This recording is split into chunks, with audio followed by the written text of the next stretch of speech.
in tune with us. We are examining several options. We're examining criminal matters. We are examining civil matters. We are going to inform the international community, we're going to inform CARICOM, we're going to inform yourself, and so forth. So all of this, we are going to press. Barajagi came on and trusting us. He threatened me. He said that they were calling the police or what have you. I was not even in police when they were attacking me. I was in like 10 at the time. But then they're saying I'm intimidating persons. And certainly I will be examining legal action against persons based like Chronicle and so forth. Well, this is the trend of the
Audio son, you burn the swine when I want you shine. The tree of life, them I want you climb, cause them out no kind. Comes, I say them out no kind. Buxton Massive, Kidaki, Red Hat. Never joke, never joke, never joke. Oh, money, never money, never money, never money, money, I know what you're gonna even money, money, never money, never money, money, never money, money, you can keep your conniving money. When you've been a corruption, in a bill there be money. Now because your money done, you come with conniving money. When you had your pocket full, in a bill there be money. Now because your money done, you hustle for tell me money. Yes, money, never money, never money, money, never money, money. Now I know what you conniving money. Neighbor joker, neighbor joker, neighbor joker. That's all the money that me work for. A 2 pound note and a guild piece. A 2 pound note and a guild piece. A 2 pound note and a guild piece. That's all the money that me work for. I said money never money, never money, money never money, money. I don't want you conniving money. Oh Joseph. I invoke the WPA's position that we are engaging in civil disobedience and non-cooperation with the government, and on that grounds I refuse to participate in the interview. The question in struggle, is not personal. Whatever sacrifice as a political activist or a political leader you have to make for your people, you have to make it. Guyana and Guyanese, at home and abroad, tune in to Guyanese Morning Time, hosted by Kadaki Amsterdam, where the sun always shines. Guyanese Morning Time, the people calling Guyanese Morning Time. Rhythm, Guyanese Morning Time. Intelligence and knowledge run the front line. We go again, Guyanese Morning Time. The people calling Guyanese Morning Time. Rhythm, Guyanese morning time. Intelligence and knowledge run the front line. We go again, we rise up early morning watching Kams TV, where wisdom and knowledge, yes, it is the key. Exposing corruptions over land and sea, where the wicked politician they try to trick me. Guyana is a land for everybody. With 6 races should live in harmony.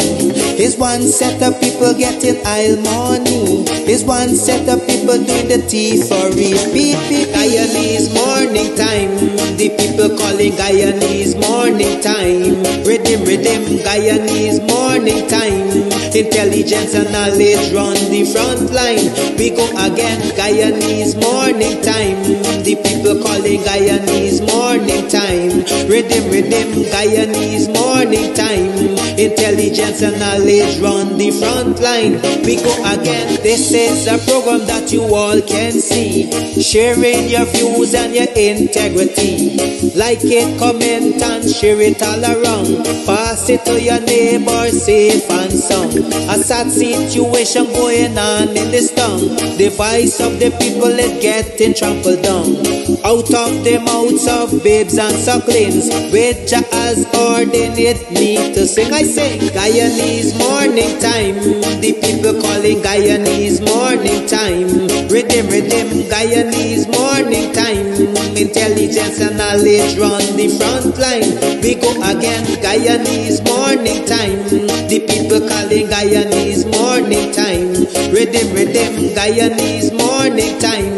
Intelligence and knowledge run the front line. We go again, fooling the people. You're promoting evil.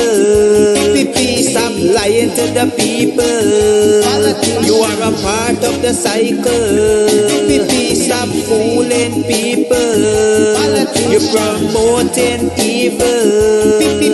Stop lying to the people. You are a part of the cycle. I say Guyanese morning time. The people calling Guyanese morning time. Rhythm, Guyanese morning time. Intelligence and knowledge run the front line. We go again, Guyanese morning time. The people calling Guyanese morning time. Rhythm, Guyanese morning time. Intelligence and knowledge run the front line. We go again, they got Brickford, Burke and Mark Benchcop, David Hines and Kadaki Amsterdam, Sherrod Duncan, Nigel London, Normal Brown and Gavin Matthews. Big up Paslow, Poor People Governor, Simona Brooms, Robin Simpson, Hampton Green and Winston Jordan. And yes, we can go right on and on. Guyanese morning time. The people calling Guyanese morning time. Rhythm, Guyanese morning time. Intelligence and knowledge run the front line. We go again, Guyanese morning time. The people calling Guyanese morning time. Rhythm, Guyanese morning time. Intelligence and knowledge run the front line. We go again. The relatives and friends of young Quindon Bacchus, they deserve justice. The family, the relatives and friends of our in Boston, they deserve justice. The family, the relatives and friends of Peter Headley, they deserve justice. And so when we say that Guyana is an apartheid state, we have the evidence to show.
is 7:22 hours. Let's talk about APARTHEID, the subvention from government. What's the time? It is 7:22 hours. Let's talk about APARTHEID, the subvention from government. What's the time? It is 7:22 hours. Let's talk about APARTHEID.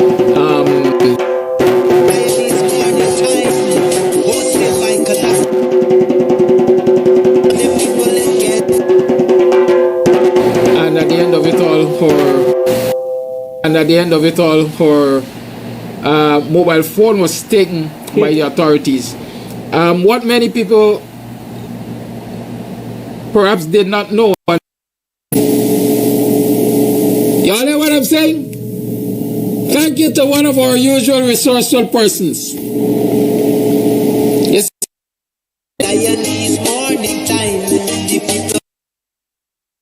April in the year 2023, you're tuned to the Guyanese Morning Time. It's Wednesday, and so Dr. Hines is in the house with us today as usual. And we're going to get straight to the business of talking about what's happening in this dear country of ours. Dr. Hines, good morning. Welcome to the program. How are you doing? Thank you. Good morning. So it's a new week. Go ahead, sir. No, I'm saying I'm surviving. Survival of the fittest. That's the mode we're in, huh? Yes, sir. It's a new week. A lot of developments since the last time you were here. I don't know exactly where to start. There's so many things to start with, but I think, as they like to say, let's start with the low-hanging fruits, if I can call them that. We learned recently that the permanent secretary of the Ministry of Home Affairs, what one would argue is the equivalent of Homeland Security, perhaps in the United States of America, was arrested by the Border Patrol, if that's the correct name again, while traveling to China via the USA. Word on the street is that she was detained for about 3 hours and cuffed, harassed, and at the end of it all, her mobile phone was taken by the authorities. What many people perhaps did not know, and we have learned, is that the phone which was taken from her is actually state property, in that it is the Huawei phone, one of the devices used to manage the smart city cameras. And so this is the permanent secretary, senior representative of a friendly government, being treated like that by American immigration. What do you make of this happening? Not much, because I don't know much. I've been following the reports in the media, especially the tabloid news, which broke the story. And there are a couple of things that we know, which you mentioned just now. She's the permanent secretary. She was traveling to China. We're not certain yet whether, well, that's not true. In today's papers, I think tabloid news is reporting that she was on government business. So so we know that she was in government business. She was in transit through the United States of America. In transit to China. They arrested her. Took away her phone. She came back to Guyana via another port. Up to now, the government has not said much, except they said in today's papers is reporting that she was lawfully arrested. So the government of Guyana is not blaming the U.S. government with any wrongdoing. If she was lawfully arrested, it meant that they followed all the protocols. The government, according to today's newspaper, is saying that it would have to have a debriefing from the young lady, and then it will make decisions. So that's all we know. There's not much to go on, except one can speculate I am not into the business of speculating. We're understanding that this incident actually perhaps about 2 weeks prior to the public being aware of it. And yes, why is it now the April the government is telling us about debris? According to the reports in the Stabroek News, it happened on April the 8th. Stabroek News broke the story, I think, on the 19th. So the government is, in your mind, withholding information, because by then one would assume that it would have had a debriefing. Let me go a little further. I like to say in any self-respecting nation, that happening to one of its operatives, one of its representatives, is it natural that that person should have been called home immediately to provide debriefing on the situation? Well, it depends on whether the person was doing something that the government doesn't know about. If the person traveled with the knowledge of the government wouldn't necessarily call her home. And in fact, she doesn't have to come home to be debriefed. She can be debriefed in China with all the technology that we have. Very well. So the other thing, in the early hours of the reportage by Stabroek News, we were hearing conflicting reports. First, the government said, or it is alleged that the government said she was on unofficial business. And then we later learned that she was actually on what I might consider business. She was going to some political conference. The permanent secretary, is it natural that the permanent secretary would be going on a political conference? Well, it depends on what the political conference is about.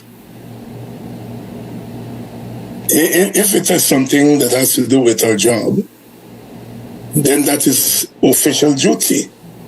If she was going to a political conference that did not have anything to do with her job, then she was there as a partisan. We don't know. Very well. All right, so we're still to see where that matter is going to lead. But many are speculating. There's, like we say, a whole lot of speculation. A whole lot of speculation. As a matter of fact, Stabroek News, I think, reported also that this young lady was on the watch list of the U.S. I don't think they have declared watch list for what purpose. Are you aware of why she was on a watch list?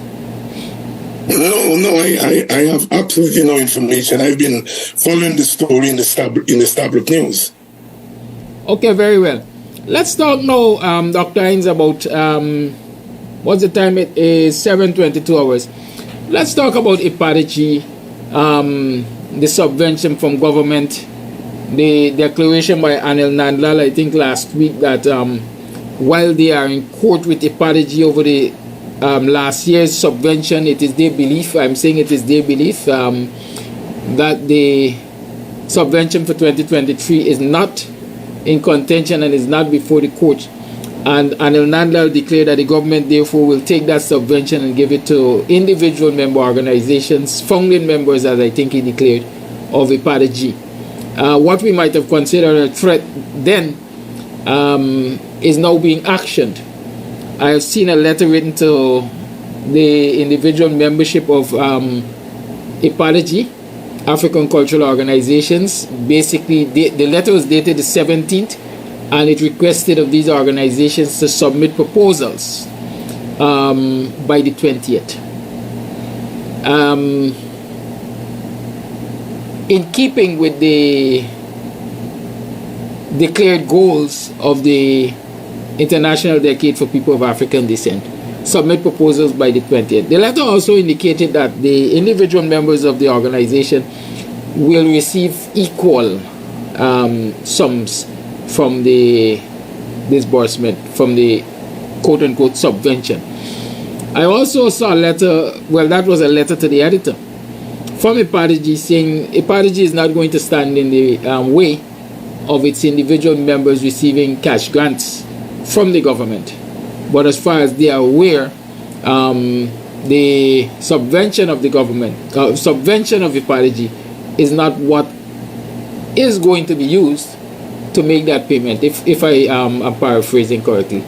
I'm sure you've been following these issues. What are your thoughts on all that is unfolding so far? I am of the same reading of it, Father G. The decade ends next year. And so when President Granger initiated the arrangement, he would have done so for the decade. And so all subventions up until the end of the decade, according to the arrangements made by the Granger government, are due to it Part G. And so therefore, Mr. Mandela, I think, gets it wrong.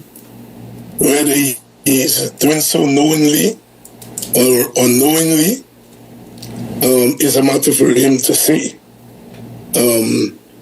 So I agree with it, Padre G. If they give monies to the groups, those monies will be considered cash grants to the groups and not the subvention. The subvention has to go to it, Padre G. That is the understanding, and it covers the decade. So while we know that this is an approach of the government to divide and rule, to destroy the umbrella organization under which African cultural groups are operating for the good of the country, we rather suspect, I dare say, that there are some individual groups that will most likely take this money.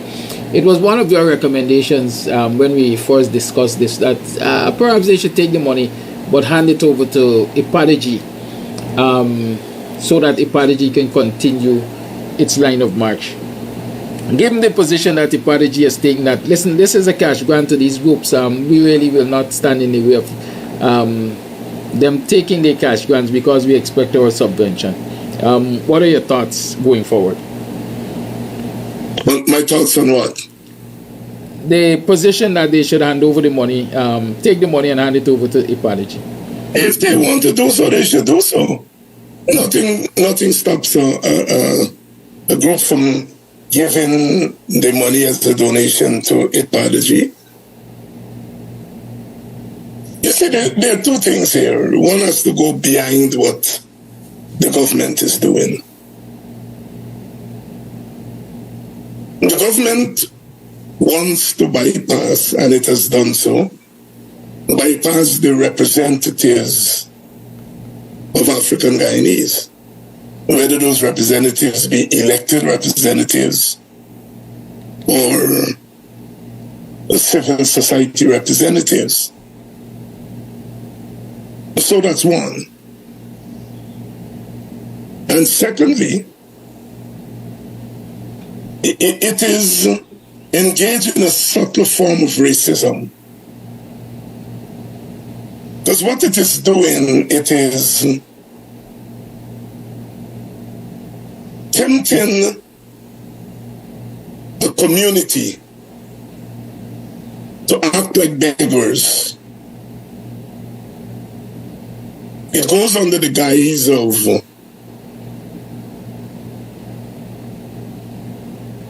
giving money to the communities for quote-unquote development. But the monies that they're giving to the community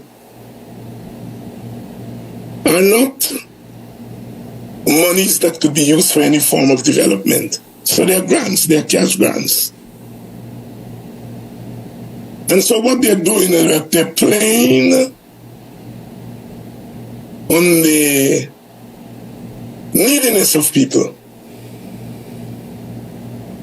And that's why I'm calling it a subtle, or perhaps more than subtle form of racism. Because you are turning a whole community into beggars, and you're doing so under the guise of giving them money for development. Now, if you want to develop a community, you first of all have to come up with policies, and then those policies have to be financed through the official channels. If the policy includes giving cash grants, then you have to say what the cash grants are for. We in the WPA, for example, we are the first party that talked about cash transfers, as we call them. And we weren't talking about going around and giving people money just like that. We said, well, first of all, you have to have a feasibility study, and then we recommend that 10% of the oil revenues be divided equally among all the households. And it's estimated there are about 220 households. And those include households of all ethnic groups. And we are also saying that it could be a conditional cash grant, that is, that the cash grant can be linked to school attendance of children. It can be linked to their attendance at clinics, so that you're not sharing out money just like that. You're giving the cash grant as a supplement to people's income, and you are tying them to conditions. You know, if you say there should be a 90% school attendance of children in the household, if they fail to meet that, then they don't qualify for the grant the next year. So we are talking about a policy, not going around and giving cash grants, and then you're giving it unequally, because you're not giving it to households. So, the government is doing something that's dangerous and nasty. Because one is not even sure that these things are cash grants. These things are bribes. You're going around and you're giving individuals, or now they say they're going to give organizations money, which you're loosely saying that they should use it to pursue APARTHEID goals. APARTHEID goals are comprehensive. $100 million, they are using it in a macro way. If you divide 100 million by 55 groups and you give them, they will all end up with about $200,000, something like that. What can they do with $2,000, these groups? So the PPP is not interested in no development or APARTHEID rule objectives, and it is interested in treating African Guyanese as beggars, or turning them into beggars. And for me, that is unacceptable, because it is a form of racism, because it makes assumptions about a particular group of people.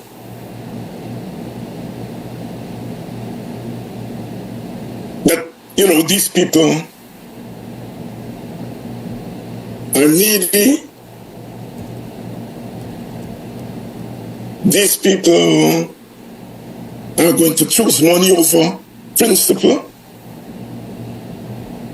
You know, I heard a PNC parliamentarian last night said he would tell the people that if the people give you $10,000 for jersey, take the money and then take off the jersey and throw it away. And the interviewer asked him if he would do it, and he said no, he wouldn't do it. And at some point in the interview, he said the people targeted are mostly African Guyanese. And I sat there and I shook my head. Because that MP doesn't realize that you're actually telling people to trade their dignity for $10,000. You see, every time you take a $10,000 bribe as an African, what you're doing is that you are taking $10,000 and offering yourself up to be put in chains.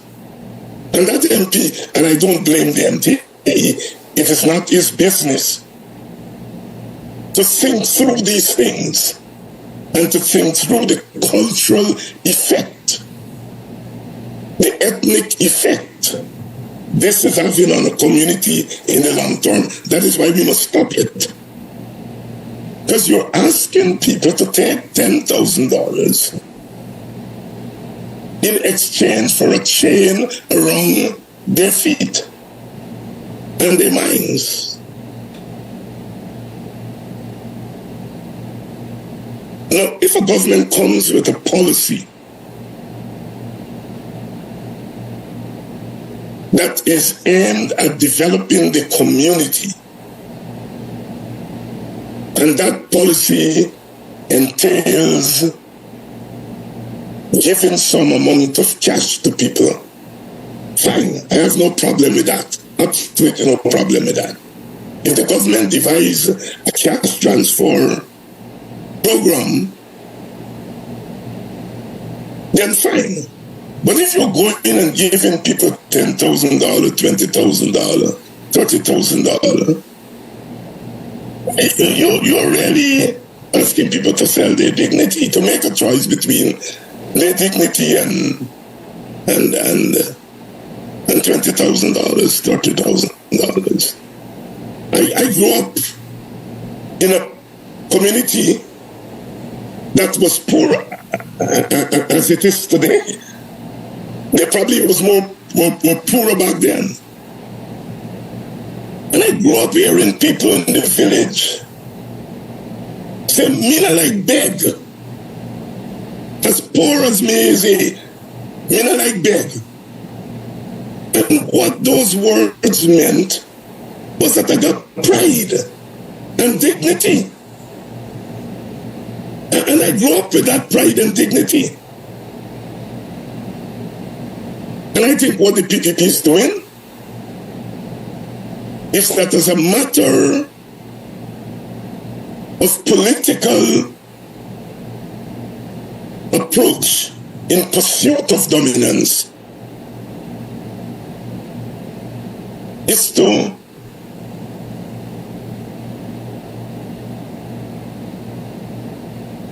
assault the dignity of African Guyanese. And they don't have to say, "I am going there to assault the dignity." You don't have to do that. You don't have to say that. But you're doing that. And I think black leadership has to put down its feet and stop it. Stop the community. It's your territory. I don't care what people say. The PNC cannot go into Indian communities and behave in a certain way. They can't. The religious leaders are not going to allow them. The PPP is not going to allow them. And so they can't go in those communities and do that, even when they were in office. The PNC couldn't go into the Indian areas and behave in a certain way. And so the PNC and the other representatives of black people should not allow the PPP to go into the communities and do certain things and mess with the dignity of their supporters. Because if you allow that to happen, after a time it becomes a culture. It becomes normative. That people would accept handouts instead of enlightened policies. So, I think we are at a critical juncture that we have to flex our muscles. The PPP has to be stopped, and the place that you start is with your own people. I've said over the last couple of weeks that people who knowingly accept bribes, must be disciplined. And you begin by ostracizing them.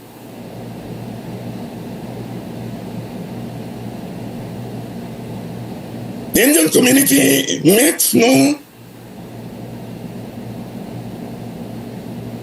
secret about how it feels about people who don't accept bribes, but they go over to another party or something. You hear the names they call them. Nobody wants to be called Nimakaran in the Indian community, or a traitor, or a crab dog, or the names that they are called. It works. Because Indians are not serving themselves up to be bribed by black people. And we ought not to be ashamed and afraid the manners of people who engage in that slave-like business of allowing themselves to be bribed knowingly.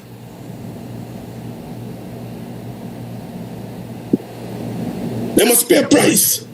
I heard the same MP last night when asked about, I think, a former MP who was hugging up Jack Dio and crossed over to the PPP, and that MP said, oh, she will come home back and we will accept her. Well, the PNC can accept back those who embarrass them if they want to. Because this MP said we will accept her, and that's part of the problem. Parties play games, and people play games with them. But here we have to make a separation between the party and the race. If the party wants to accept her, that's their business. But as a community, we have to overrule the party. This is a business. If people feel they can go and drink some soup and see how it tastes, and if they get shame and embarrassed, they come back in and they're taken back in, the party can do that. But I think the community ought not to be in that business.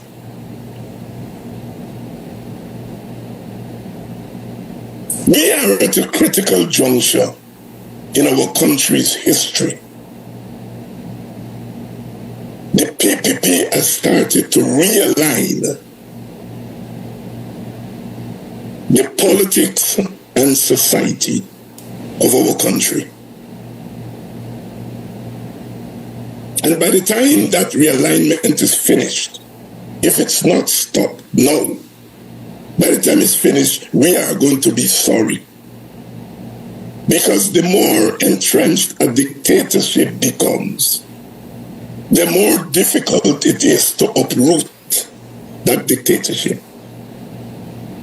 It took us 23 years.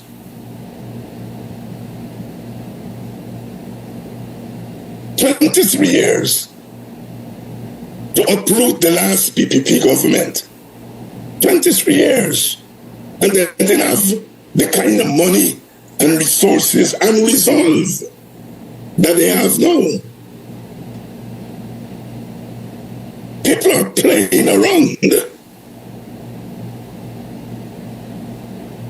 They're playing around with a government and party that are not playing around.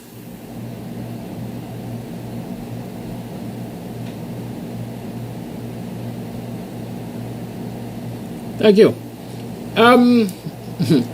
You talk about us ostracizing them in the community. I'm going to bring a direct,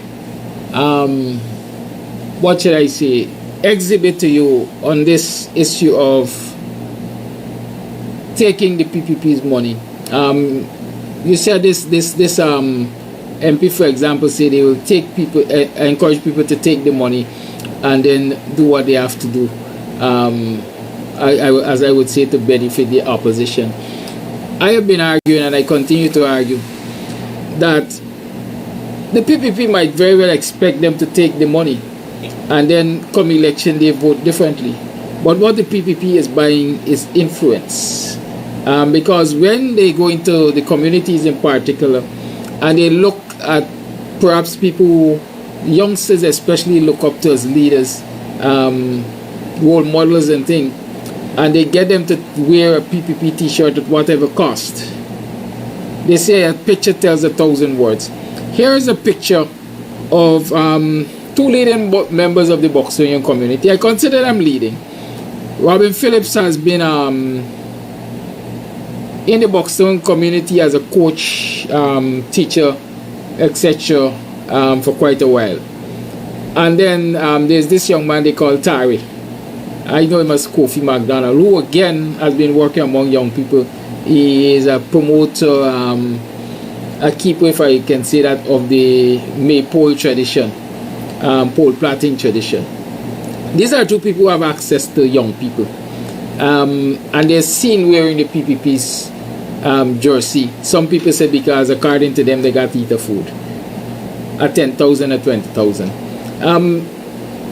Expound on the impact of this kind of imagery in our communities, and why it is so necessary, like you say, to perhaps isolate people like this.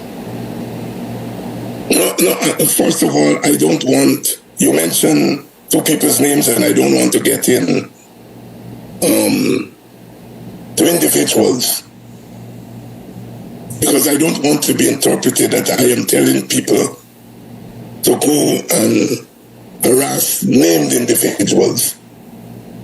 So my comments are now is not directed at those two individuals you call Wino. And I want to be very careful that I am not directing my comments to those two individuals. I agree with you that what the PPP is doing is buying influence. But it's more than influence. Because one is not too sure whether now that those two people or other people, now that those who have gone over and put on their jerseys, one is not sure that they will transfer their influence to the PPP. I've seen people cross the floor over the years, and they usually take themselves. Whatever influence that they may have had, they don't take it where they're going politically. So, it is more than influence. It is meant to divide the community in us and them. That's the first thing. I mean, if you divide the community, you destabilize the community. And second, it is meant to dampen the spirits of opposition supporters. You know, you see 10 of these people, 20, and in your head, it's 2,000.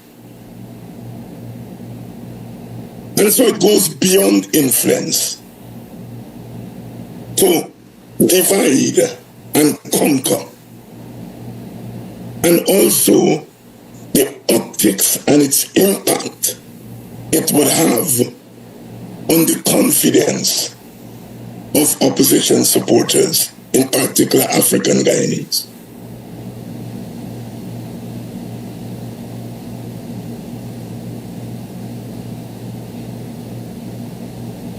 Oh, I guess you're done there.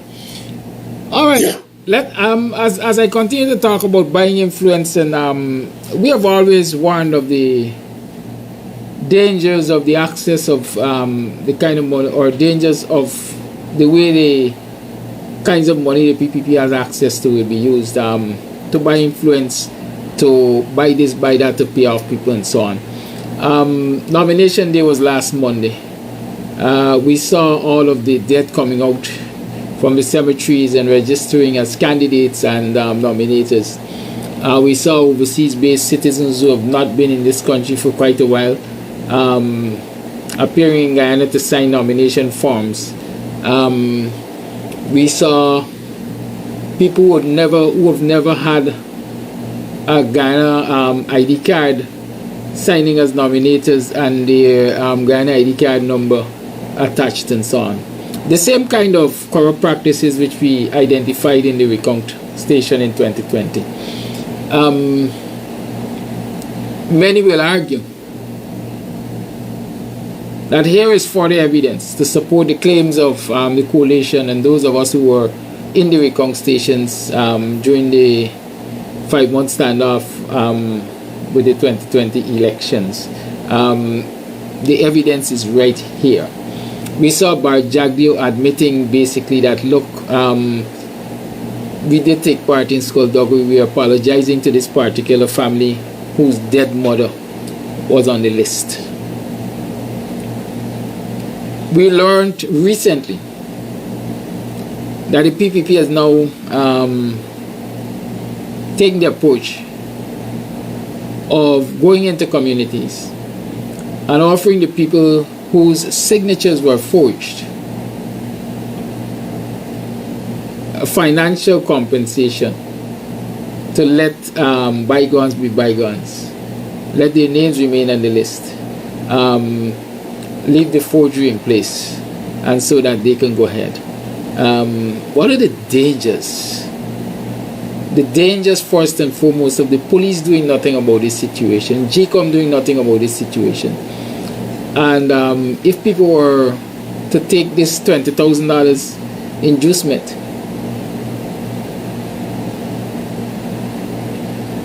what are the dangers? If the police and GCOM are doing nothing about it, the people in the communities have to do something about it.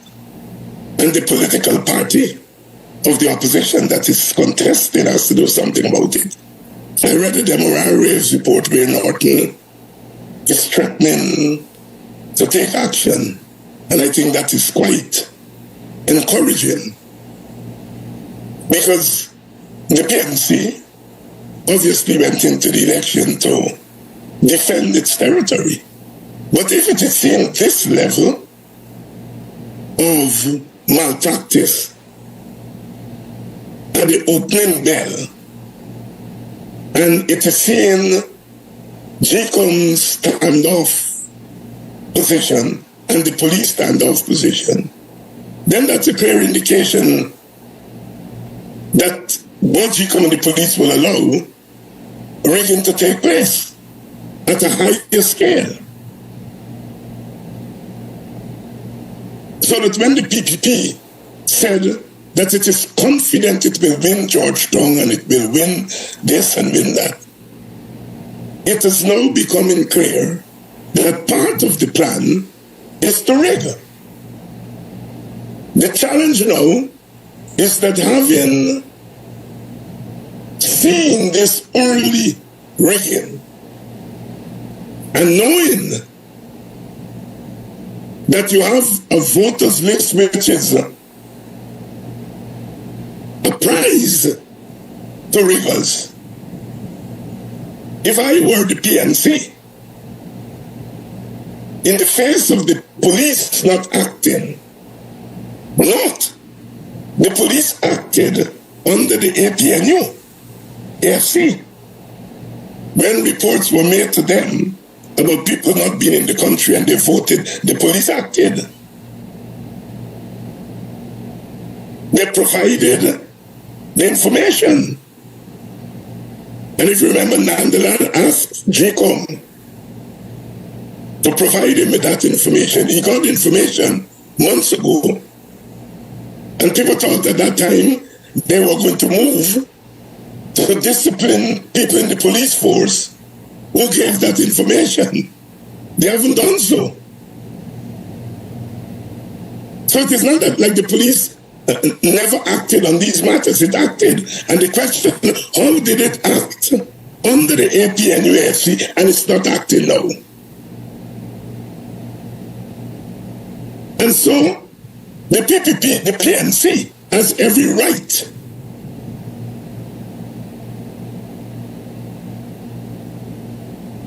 to signal that if those two bodies do not take action, the PNC may have to take drastic actions.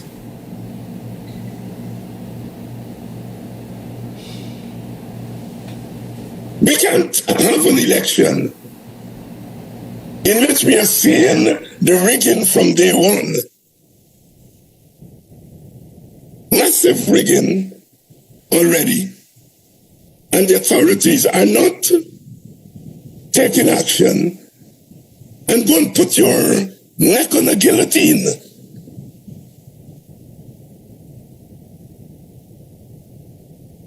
And I think that's the point Mr. Norton was making.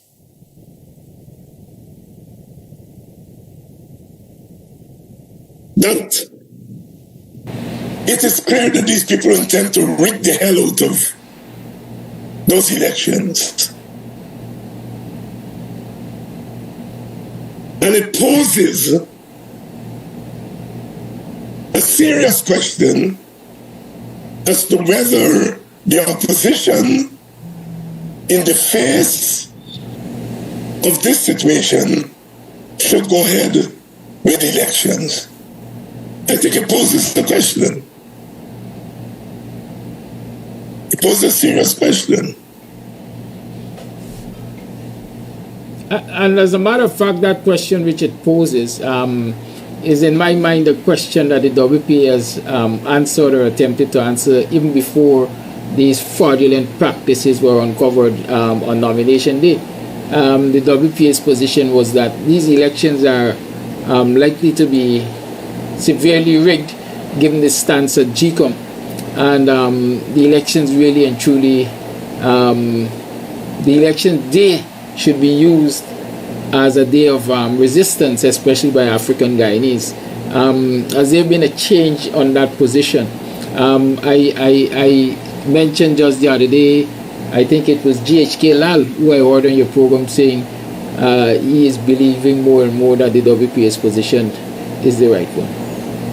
Dr. Henry Jeffrey also said last night on my program that the PNC is right to go into the elections to defend its territory. The WPA is right to point out the ills that we face in this election. So, look, it's not easy when you're dealing with a dictatorship. It's not easy. And you have to watch the situation day by day.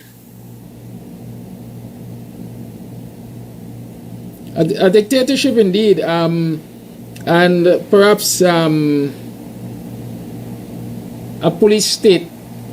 A dictatorship is usually accompanied by excessive powers of the police and the coercive arms of the state, I dare argue. When the PPP came to office in 2020, or shortly thereafter, we learned from the first or second budget that they had created what they call a regional security apparatus. which was, I think, functioning perhaps inside of the compound of the Guyana Defence Force, or there was some close attachment there. A lot of noise was made about it at that time, but then, like everything else, it went quiet. Nobody perhaps followed up and was monitoring what is happening from that end. But following the Ogunse's statement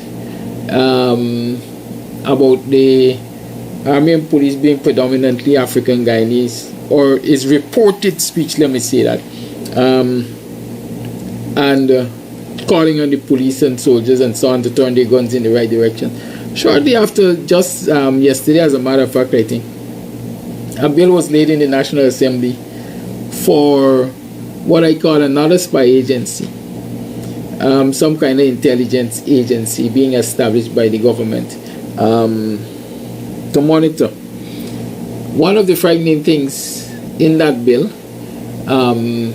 is the fact that the officers of this spy agency are going to have equivalent and greater powers than the Guyana Police and the Guyana Defence Force. Is this the PPP's response to Ogunse's admonition, if I can call it that? Is it the PPP's response to its continued efforts to control the coercive arms of the state, which the Constitution really and truly does not allow? Well, it may well be a response to Ogunse. I will leave that to the analysts. But listen, the PPP doesn't want to control the armed forces. The PPP wants to control the leadership of the police and the army. The PPP knows fully well that it does not have the loyalty of the rank and file in the police and the army. Those people repeatedly vote over 90% for the opposition, whether it's the PMC or the APNU. So the PPP is not stupid. They're not going to be able to tell the rank and file, go shoot black people. They are well aware of that. So the strategy is to control the leadership of those two agencies and simultaneously create parallel agencies that are loyal to the PPP itself. The regional thing is a mystery, as you pointed out. This one, it is clear that the director of this agency will be appointed by the president and will be answerable only to the president. So this is a government agency as opposed to state agency. The police and the army are state apparatus that are created by the Constitution. They are creatures of the Constitution. The regional security and this security do not have constitutional cover. They are created by statutes. And the question then is whether these statutes that create these two agencies violate the Constitution.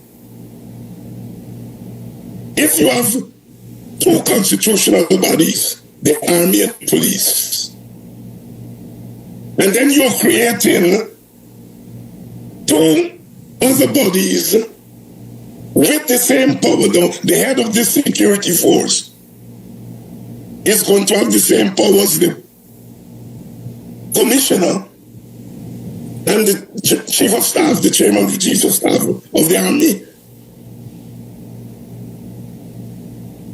Is it constitutional in creating competing agencies that are in fact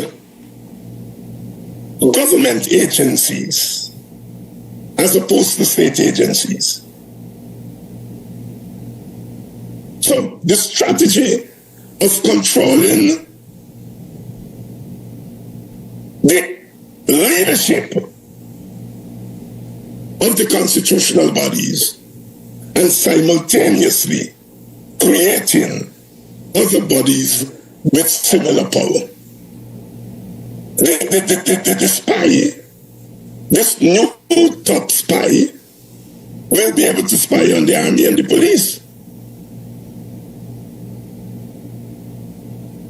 So, I repeat, the PPP is not stupid. They know they don't have the loyalty of the army and the police rank and file. They know that. We now know why they got so jittery once the WPA began to speak directly to the members of the armed forces. And we were speaking to them as citizens. Because a soldier, a police is first and foremost a citizen.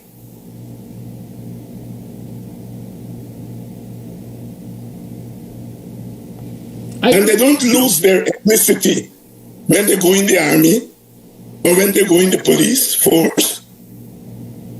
They're expected to act professionally in spite of their ethnicity.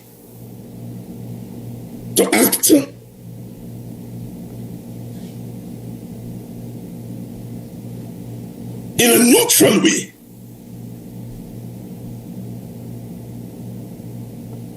And our conversation with the army and the police was in the context of not acting professionally. If the army and the police act professionally and don't shoot down black people, we would not have to have a conversation with them. The conversation we are having is within the context of the political and unprofessional use of the police. It is within that context the WPA is having this conversation with the armed forces. That so long as the armed forces act professionally and non-political and neutral, there's no need for a conversation. We have seen evidence of the leadership of the armed forces directing the police and the army to shoot at black people. And it is within that context that we feel as a civic duty, we ought to say to the army and police, you're acting unprofessionally. But you're also acting unprofessionally against one ethnic group. Because you're not shooting Amerindians and East Indians and Portuguese and Chinese. You're shooting one ethnic group. And if you're shooting at one ethnic group, then you are being part of an ethnic design by the government.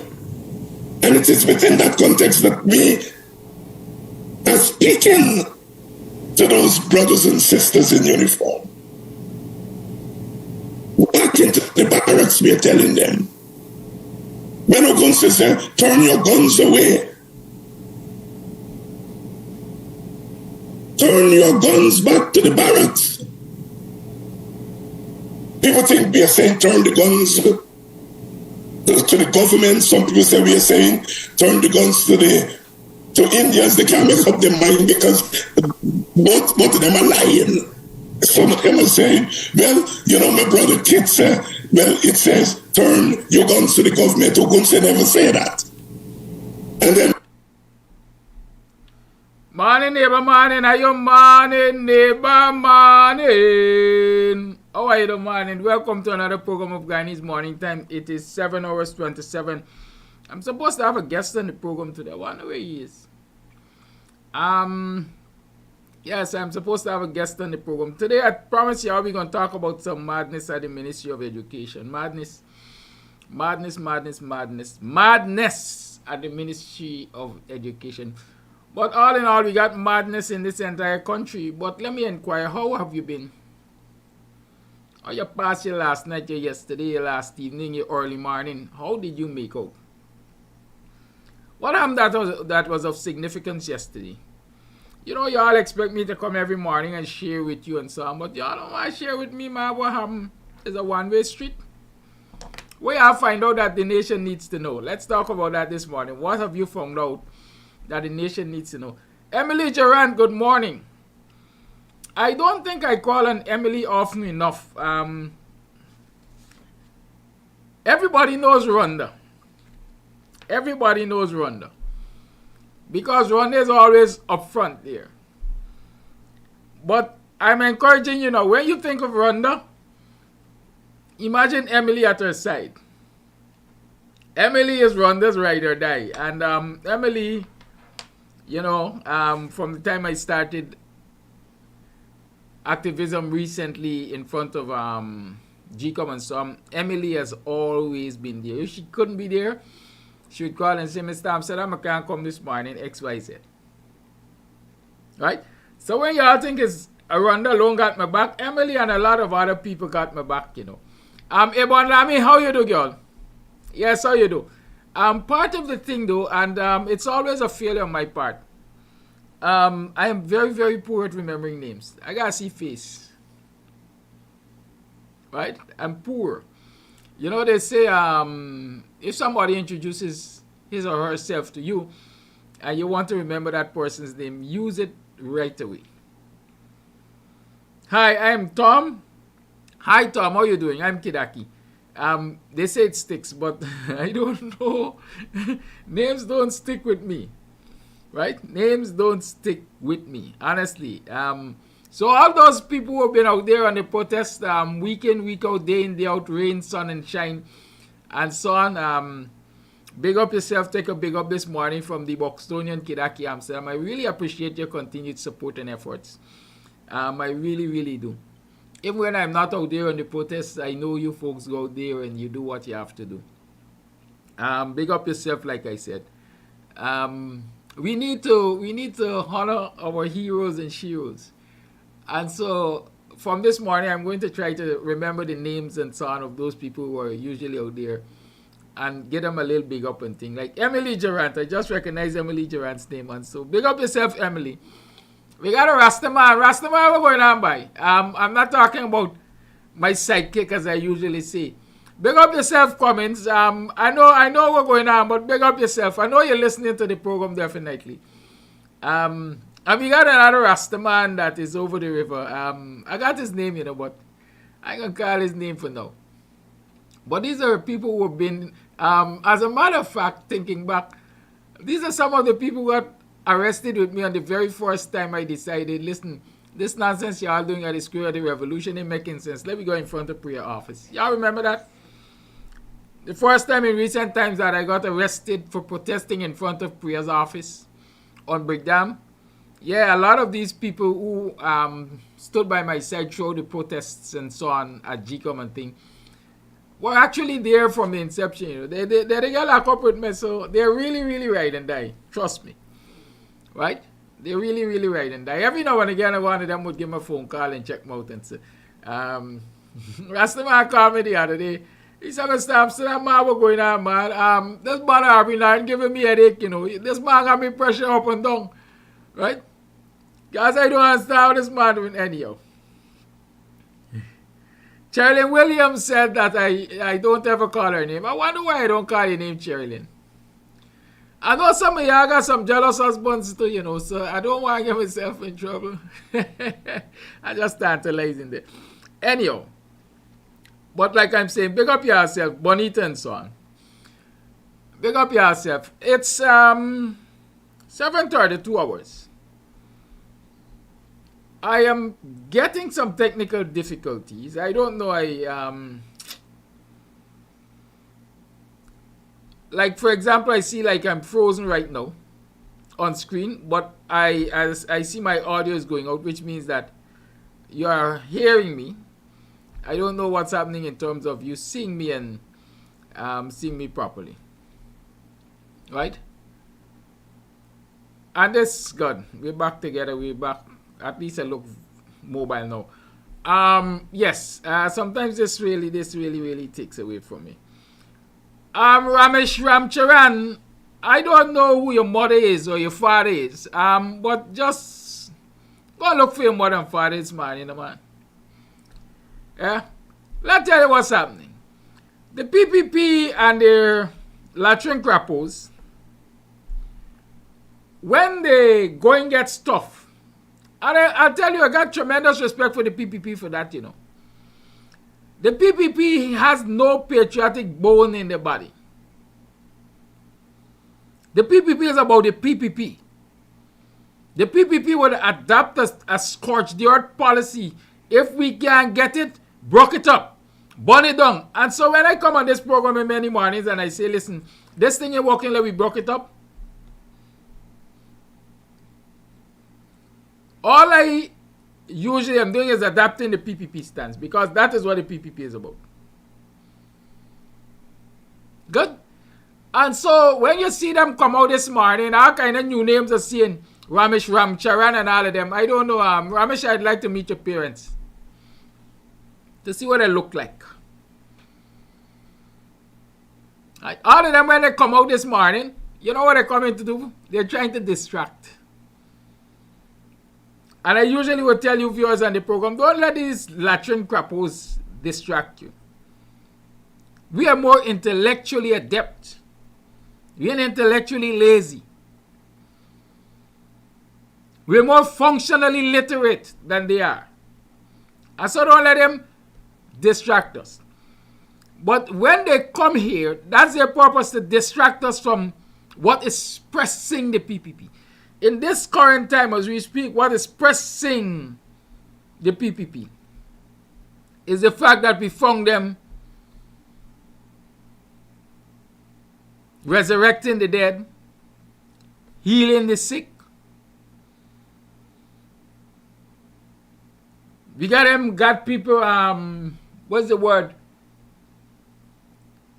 Basically, transcending themselves from one aspect of the universe to the other, magically. Dead people signing as nominees, dead people signing as candidates, blind, deaf, dumb, illiterate people signing, people who all their life using thumbprints, suddenly signing nomination forms and so on.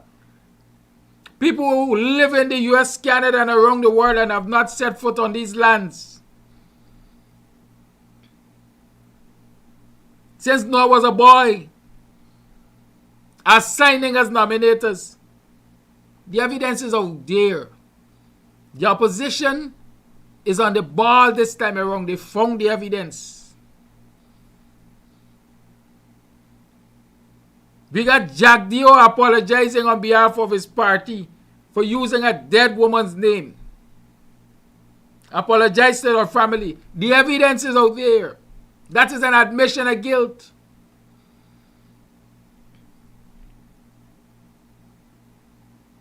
And so with this preponderance of evidence, with this mountain of evidence, and it's growing daily,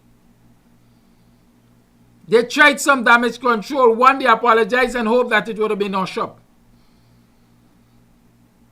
Two, they're going into communities and offering people $20,000 to shut them out and let the fraud go through.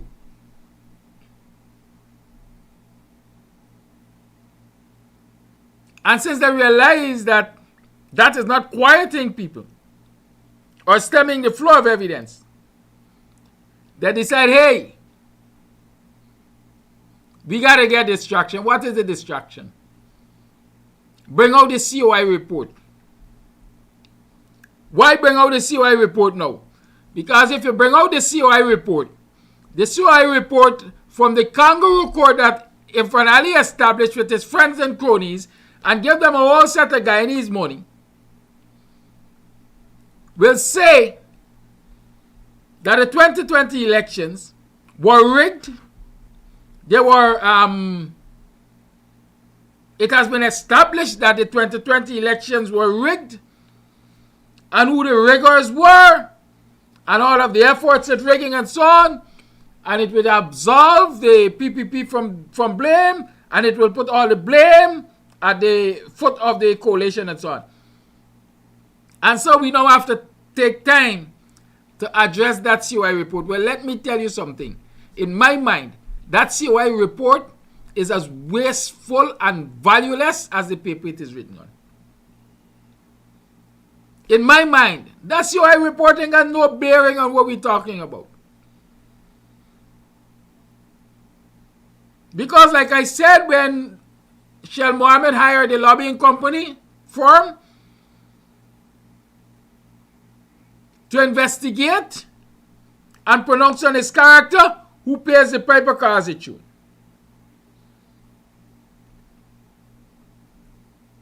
Right? Who pays the piper cause it tune? And since Ali and the PPP paid the commissioners, then they get to call the tune. And so this report is suddenly ready to present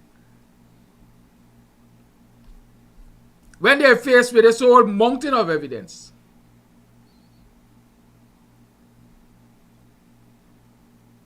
Of fraudulent practices in the nomination process.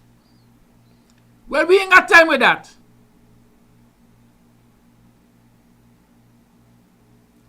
The petition should have gone through. Sir. Morning. Have you gone into the rooms yet?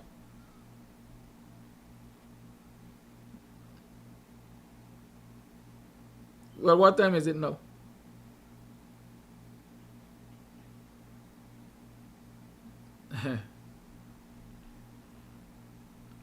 Good. Why don't they just let the petition get heard? And so we can interrogate all of this instead of the PPP paying people to say what they want.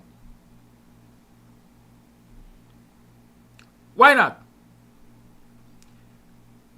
You know what else is aggravating? The GCOM has finally broken its silence. And just like Claudette Singh said, when the coalition gave her a whole list, more than 1,000 names, I understand, of irregularity in the voting in 2020. People who were overseas and didn't come back, verified by the chief immigration officer. She said GCOM doesn't have the capacity to investigate that. Here's the PPP footstool, Vishnu Prasad or whatever his name, and Claudette Singh, that snake, telling the people of Guyana the issue of fraudulent signatures cannot be investigated and acted upon by GCOM. Has to be a police matter. So are we saying that all of these frauds uncovered, once reported to the police, will be treated just as a criminal matter, but will have no impact on the electoral process? Is this what I'm hearing? I'm trying to understand, you know. Because I like to tell y'all, but y'all let's get vexed when I said, I ain't too bright, but I'm brighter than Ali. And certainly, Vishnu Prasad. And definitely, Claudette Singh, because fool attack, fool not listen. Roper addresses the issue of criminal behavior in elections. What is GCOM's responsibility when it finds fraud in elections? Y'all talk to me. Is it just to sit back and throw their hands up and say, well, we can't do anything about it? I know that's not the case. And so when these folks come and they tell you this nonsense,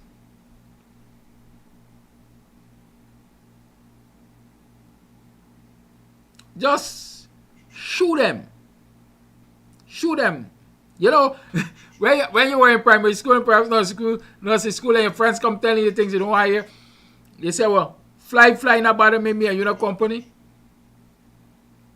That's what you gotta do these folks. Because the utterances at this time don't make sense.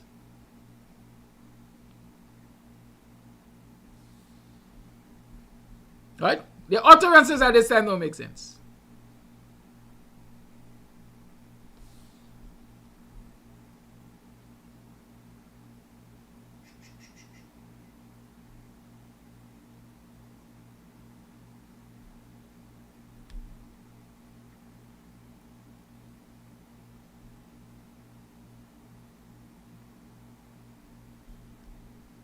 Good. And so those are some of the things I want to draw to your attention. There are a lot of other things we could talk about, but we will talk about them. This morning, like I said, we're going to have a guest in studio. It's a young Buxtonian who has done himself proud.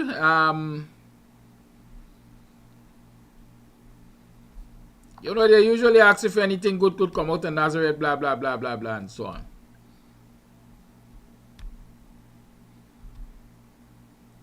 Samuel, if you're hearing me, you need to put on your camera. Good.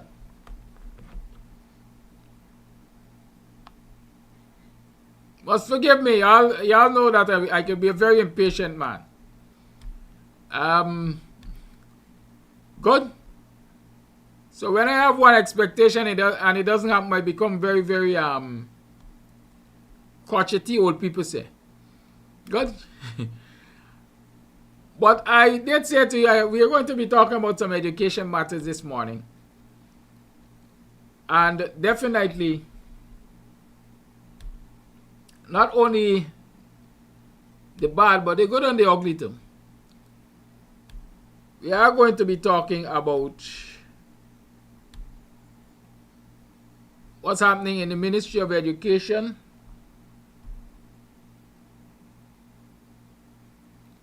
what's happening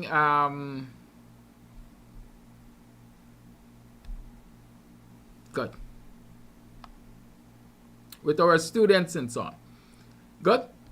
So with me this morning in studio is a young man named Samuel Booker, Buxtonian heritage, currently lives in the US. I was told that he is a former student of the Bishop's High. You will correct all the misinformation I provide, if any. Can you hear me clearly, Samuel? Samuel? Can you hear me? I am not hearing you, sir.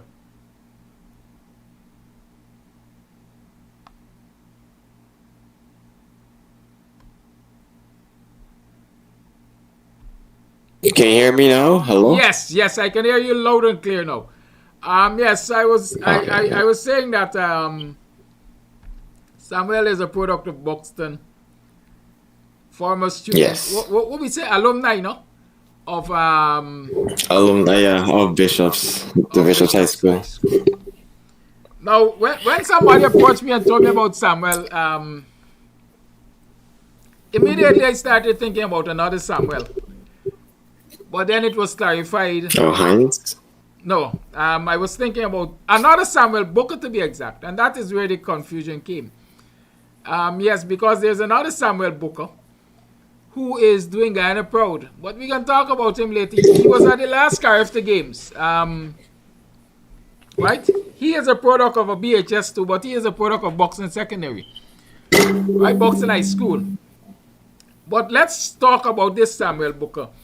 Samuel, so that the audience gets to know you, give us a brief background. Who really is Samuel Booker? Who are your relatives in Buxton and so on? Because I still am trying to put you in a geographic location in Buxton. Oh, well, Samuel Booker is someone who grew up in Barnwell Street. Barnwell Street? Yeah, Barnwell. All right, stick a minute. Let me make a clarification here so that people know where Barnwell Street is. Barnwell Street is down the Church of God Road. It's the street before the line top. It's popularly called Spliff Street. Oh. That's what they call it now, Spliff Street. Right? So you are on the eastern or western half of Spliff Street, Barnwell Street. Mostly eastern half. Eastern half. Okay, Samuel, let's go. We're talking. Yeah, so I'm a member of the Gills family. My grandmother was Loretta. I don't know if... my mom is Samantha Dorridge. I was fortunate enough to go... Sorry, I'm hearing back myself as an echo. It's throwing me off. It means you might have the program on. So you need to turn off the volume from your... what should I say, device that you're listening to, I think, and listen through your headset. Otherwise, you're going to be hearing yourself because you're listening to the program and you're speaking into the program. I'm not listening. I'm just listening to you. Okay. All right. So Samantha Dowridge, I know that name very well. I'm sure I'm not sure if we went to school together, but I know Samantha Dowridge. I know that name. Proceed. We're talking. Yes. So I went to the Nations for primary. I was fortunate enough to go there. Yeah, my dad was able to put me into that primary school because he was over in America. From there, I graduated to attend the Bishop's High School, being part of the 1%. At that time, I got 516, which is just 1 mark away. 517, which is 1 mark away from Queens. I got into Bishop's. I spent 7 years there. I did CSEC. I did 10 subjects. I got 5 grade 1s, 3 grade 2s, and 2 grade 3s. I went on to do CAPE right there at the Bishop's High School. And for the 10 units that I did between units 1 and 2, I got 8 grade 1s, 2 grade 2s, and 1 grade 3. So, which is an upgrade. I also managed to become the head prefect of the Bishop's High School for my last year at CAPE. And I graduated CAPE with the best biology student, the best math student, and the best overall science student for grade 13. What year are we talking about here? Pardon me? What year are we talking about? 2022. I graduated 2022 last year. Good. And so I understand that you are, well, congratulations on all of your achievements, let me say. Thank you. I understand you're now in the U.S. Yes, I'm now in the U.S. I applied for a few colleges over here. I also originally I applied to UG, but I got into their med program. But after some looking into, the best route for me, my parents and I decided that it's better for me to come over here to the U.S. where my dad lives. And so we applied to a few colleges over here. And I applied to 10. I got into all except 1. But the main thing was Howard University, which I managed to get into, which was very surprising, very exciting. Why was getting into Howard University exciting for you? Because to me, it was one of the only university over here that I knew beforehand. Because a lot of the university that they made me apply to, I didn't know much about them, and it also has really deep and great history when it comes to Black excellence. Because There's an HBCU, which stands for Historically Black College/University, and they have a lot of known people that graduated from Howard that went on, known Black people that went on to do a lot of great and successful things in their lives. Some examples: Chadwick Boseman, the Black Panther, he graduated from Howard University. The current Vice President of America, Kamala Harris, she also graduated from Howard University, and a bunch of other like Black doctors, lawyers, businessmen and women graduated from Howard and doing great things. So their reputation, along with their history, really resonated with me and made me want to really join them. So I'm happy that I got in. So you got a lot of big shoes to fill. Yeah. I'll tell you this. We have a doctor that is making... in fact, we have a professor, right? Did you ever hear the name David Hines, Dr. David Hines? Not really, no, sorry. Okay, good. You're not of that generation, eh? You're young. Yes, Dr. David Hines is Buxtonian. He grew up on the Buxton line top there. As a matter of fact, right at the corner of Barnwell Street, I don't know if you know the Lessons Place, but that flat building at Barnwell Street there, that would be the northeastern corner of Barnwell Street and Milwaukee Road, the junction there. That flat building used to be the Lessons Place. Dr. David Hines taught there and so on. He's now professor. He's professor, right? At ASU, Arizona State University, and if my memory serves me correctly, he is also an alumni. He attended Howard University. So I got some big feet shoes to fill. The other thing I want to point out, and I can understand the pride. This is a university that up to 2020 had a 39% acceptance rate. So 39% of the people who applied to Howard University, it means that they've been discarding 61% of the applications. Y'all ain't good enough. So to cut in there for this time around, when I went there for the acceptance day, they actually talked about that. This year, they said they had the most applications, which was 32,000, and they only accepted 2,500. So it was really slim chance to get in, and I'm extremely lucky. Congratulations. Let's talk about your projections for the future, because you're now at Howard University. Based on what I've heard you say, you're a science bias student. What are your aspirations? My aspirations, I plan on studying to become a nurse. Admittedly, I will be studying over here and working over here, after I graduate for a few years. But I want to go on and probably get a master's in nursing, become maybe a doctor. I'm not sure about that.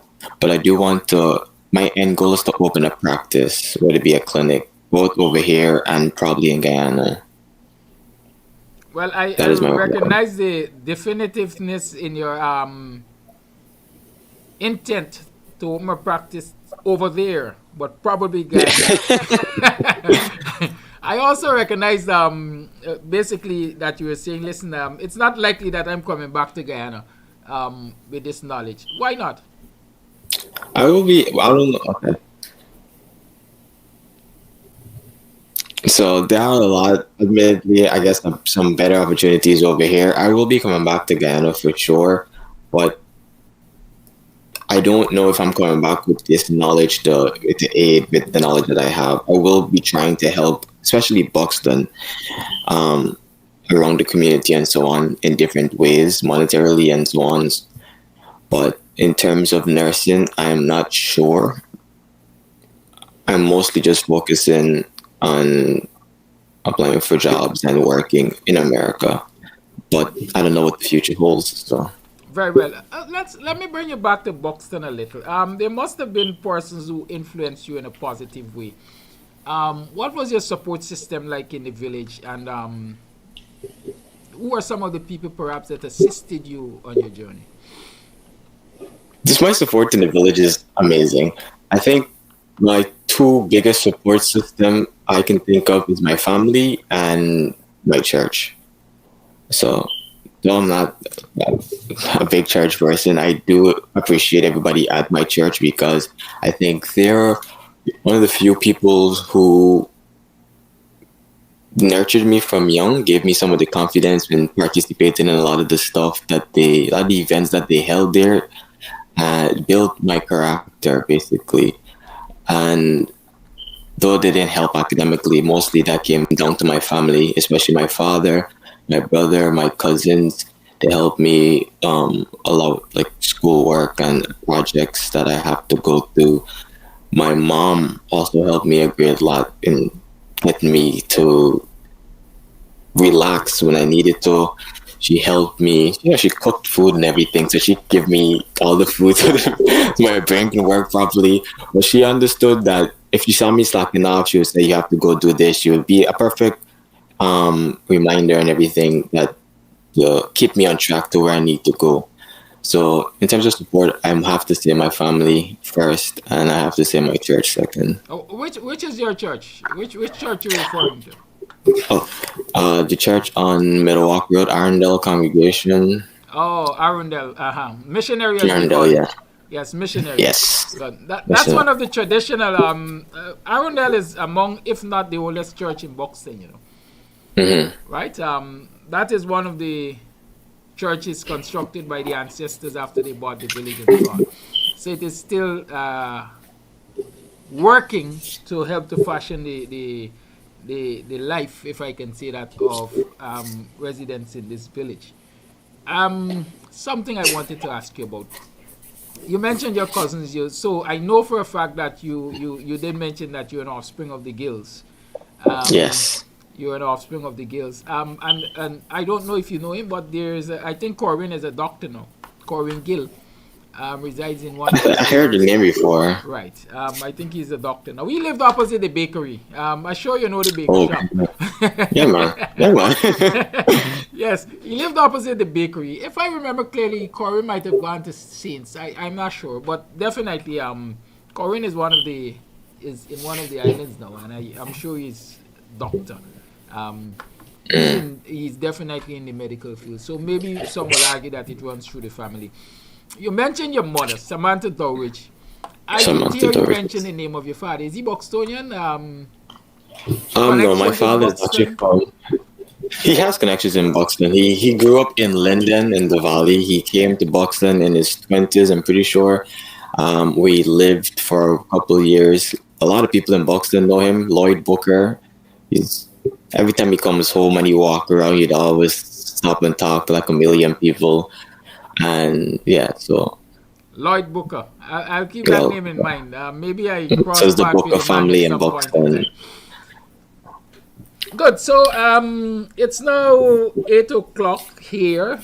I want to let you go. But I want to allow you the freedom first and foremost to share anything you would like to share with us that I didn't necessarily ask you about. And secondly, I would like to ask you specifically, what would be your message to young people having walked the path of education in Guyana, and you're currently where you are? What would be the advice that you would share with young people in terms of their own personal development and community development, etc.? And of course, like I said, anything you would like to share with us that. Okay, so my message to the young people would have to be developing a good mindset and attitude, because that's what I struggled with most throughout my journey, and I still struggle with it from time to time. But I think if you develop it from young, it'll be easier to get into certain habits and so on. So I'm really talking about time management. I'm talking about your attitude towards certain work. I'm talking about being persistent in doing your homework, in studying, in doing the stuff that needs to be done, and being consistent with them. Also, a lot of it has to deal with discipline, self-discipline. You have to be disciplined to get mostly anywhere in life. And I've struggled with it for all 19 years of my life. And I felt like if I started being or learning how to be more disciplined at a younger age, stuff would be much smoother, much easier as I got older. So I know a lot of people tell you study and you need to spend 8 hours a day studying this long period of studying. But to be honest, if you just spend a few hours and be disciplined at spending a specific few hours, time management, time yourself, be persistent with it and consistent with it, then you should be on the right track going forward. I will say from my message that I want to say that you didn't ask me is that I know there's a few people that want to apply abroad, and I will say that it's not something easy, especially in America. There's a lot of confusion. Well, their system is very confusing, and I would recommend getting into contact with, like, with this guy named Daniel. I can't remember his last name, but do a lot of research when it comes to applying abroad. You need to do a lot of research. You need to do your SATs. You need to study them properly, and it's not an easy task, but it's doable. I was able to do it, and I'm nobody special, so trust me, it's doable. One of our viewers asked me to ask you. In fact, before I ask what the viewer asked me to ask you, let me ask you, because I didn't. Are you an only child or you have siblings? No, I have a brother. I have a brother from my mom's side, and I have a sister from my dad's side. Older or younger? But I live with my brother for like my brother is older than me by 4 years, 24. He's 24 now. And my sister is younger than me by 10 years. Okay, thank you. So I'm sure you have you have great example and you have great examples to set. Right? So yes. Final question, and that is because let me make it clear. I'm not trying to entrap you here. You have a choice to answer or not answer. Somebody asked me to ask you what are your views on Guyana. Share your views on Guyana as a young person.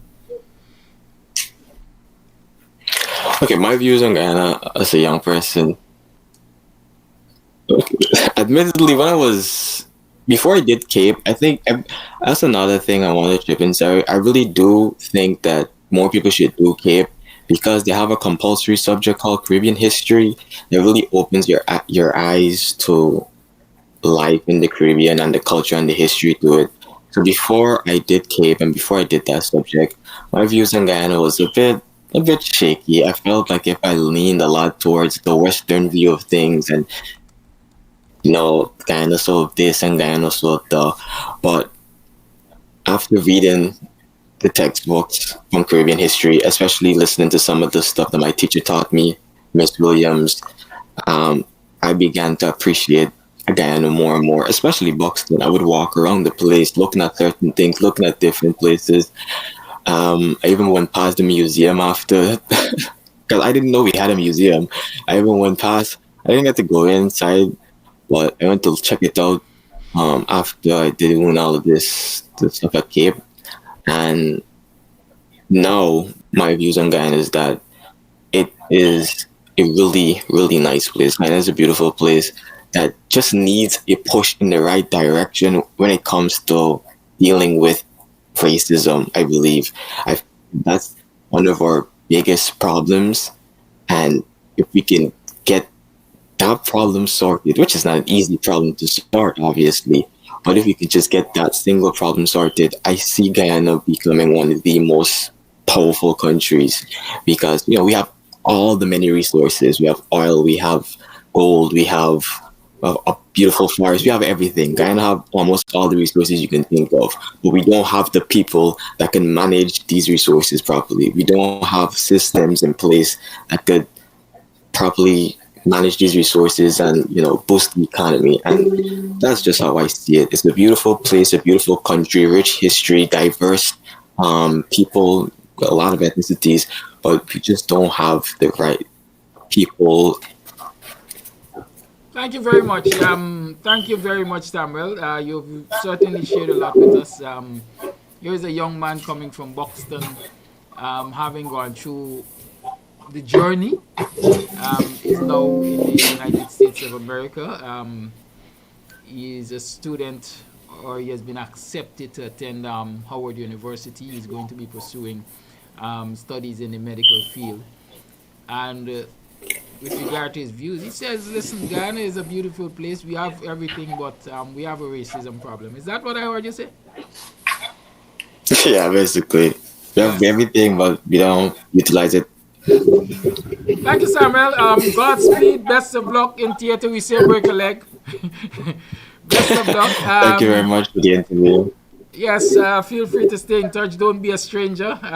Certainly, the Kams TV family will be following your journey. We always do. And so, welcome to the family. Right? Big up yourself. Keep the flag of Buxton flying. Remember, Buxton has its own battle song, its own anthem. I don't know if you ever learned it. Really? You can research. No, I've never. I didn't even know. Well, there's a piece of history you ought to find out more about. Buxton has a battle song, and that battle song refers again academic excellence and so on, by the likes of E.F. Fredericks, right? So do some research. I don't have the time to tell you all of that on this program. Do some research, and you can feel free to hit me up if you need to know anything else. There's a book that's called Buxton Friendship in Print and Memory. It's written by brother U.C. Guyana. Did you have the privilege of meeting U.C. Guyana? I doubt, but I'm asking. No. Do you know the man? I'm sorry, no. All right, we refer to him as the Sage of Buxton. So you have some more research. The Sage of Buxton. Yes, the Sage of Buxton, right? U.C. Guyana. But there's a book written by him. I don't know if it's in soft copy or anything on Amazon or so, but it's called Buxton Friendship in Print and Memory. Buxton Friendship in Print and Memory. Buxton Friendship. Yes, put your hand on that book and you will be so much more intrigued and proud of where you're from. Have a good day. Thank you for your time. Give my regards to your family, your relatives and friends and so on, and continue to stay in touch with us. Thank you, Samuel. I will. Thank you very much. Bye-bye. Good, buddy. Good. And so there it is. Samuel Booker of Buxtonian heritage. And Linden, because he said his father lived in Linden. So let's big up the Linden community also. You know, people usually say Buxton and Linden are the two, what should I say, more hardcore communities when it comes to our Africanness and our strength and resisting the tyranny of the PPP and so on, right? And so it's a powerful combination there. Samuel being of Buxtonian and Linden heritage. Good. But I did say to you, we're talking about education this morning. And so we're talking about Priya Manik Chand and what's happening at the Ministry of Education also.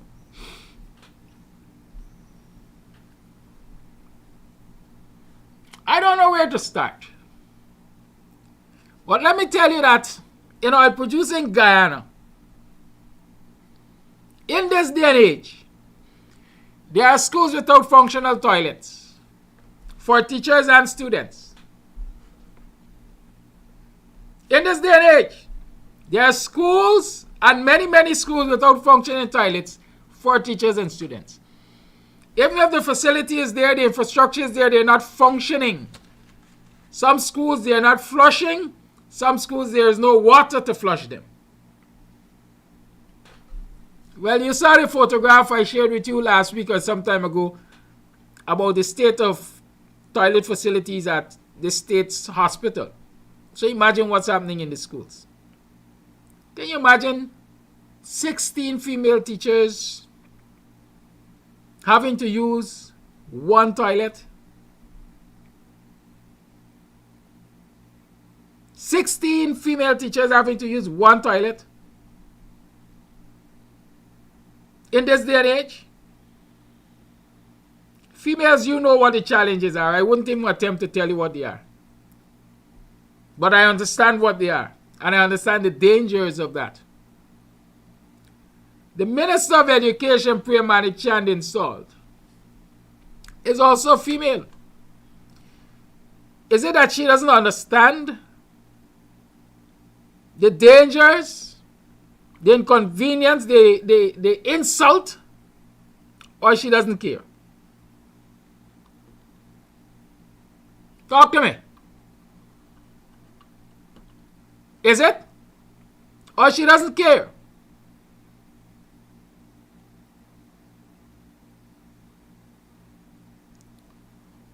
What if you think that's bad?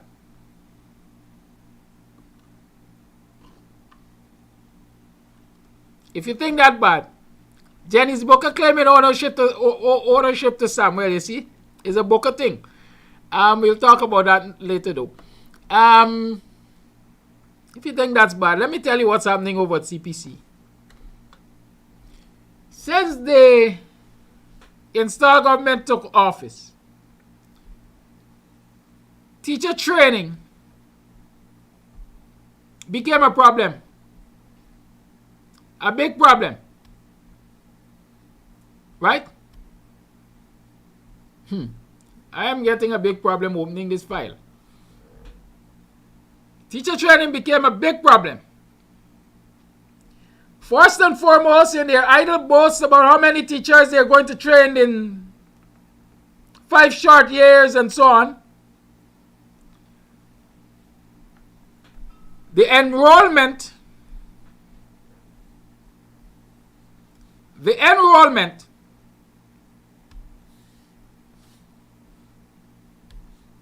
at CPC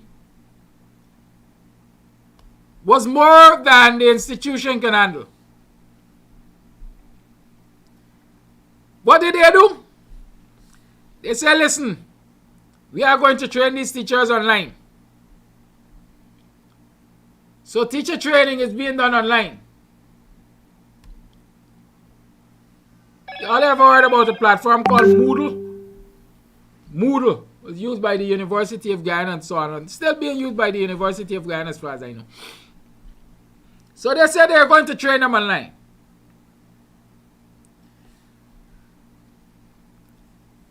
But when you're training people online, you appoint what you call supervisors or coordinators for online training, who will provide guidance, who will send out and respond to instructions and work returned and so on. Madness is happening at the CPC in relation to that. Priya and the entire PPP cabal believes in micromanaging everything. And so the staff at CPC is not being allowed to function, to even make this thing a success. I'm going to read from a long list of complaints because it's 60 minutes past 8. From a long list of complaints submitted to Kams TV about the plight of CPC education online training. Applicants who received acceptance letters to attend the CPC and completed their registration were told that their training in the different regions would have started in October 2022. Never got started. They were told that the training would take the approach of blended learning. That is, teacher candidates would meet face-to-face in classrooms, settings, and online. Right? So the training, the agreement, the promise was to train teachers using 2 approaches: online and in classroom. You see, if you do online and in classroom, despite the fact that the facilities are limited at CPC, you could actually rotate the groups that would be in classroom with the groups that would be online. And so both sets of learners, trainees, would have had the benefit of both experiences. Good. In September 2022, the candidates were called to a General Assembly at CPC to discuss how they will start classes in October. Like I said, the classes didn't start in October. Instead, the CPC officials informed the candidates that there was a sudden change. There was a change made by the Ministry of Education. And that change was now to put the what we call them trainee teachers or teacher candidates into classrooms at various government schools. So these are, we like to call it in society, green dongs. What they are doing is take some green dongs off of the road. The applicants who qualified, who were successful in their application to become students at the CPC, to become trainee teachers, without a day in classroom at CPC, they were now telling them, listen, we are going to send you to schools. We are going to assign you to schools. So you will work there as TQMs, or what we call them, temporary qualified teachers, or temporary qualified masters and mistresses, right? I think TQMs, yes. So they were going to go there as temporarily qualified. That would allow them to earn a salary. Who wouldn't like that? Everybody wants to earn money. I encourage you every day to make money. You know what is the problem with that? Up until now, there are dozens and scores, if I can say, of candidates of CPC who have not been assigned a school as yet. Of course, people are going to claim discrimination. No, some people get school, others didn't get.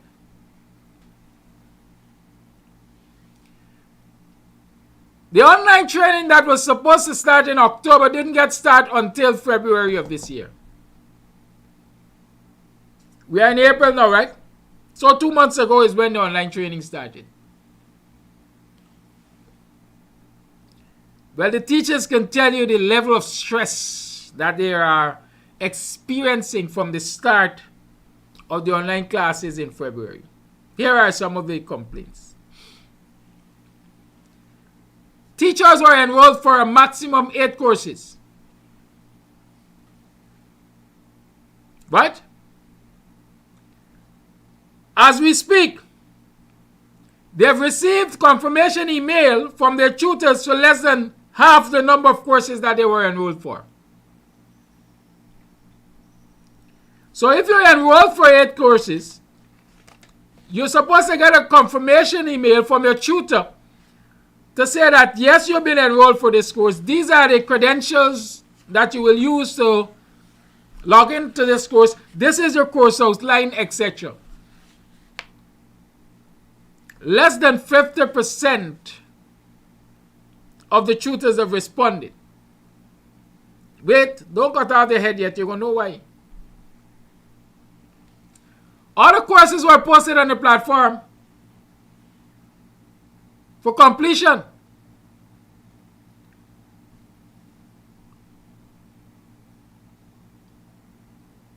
But they were posted with no instruction to the student, no guidance to the student, no communication with the student.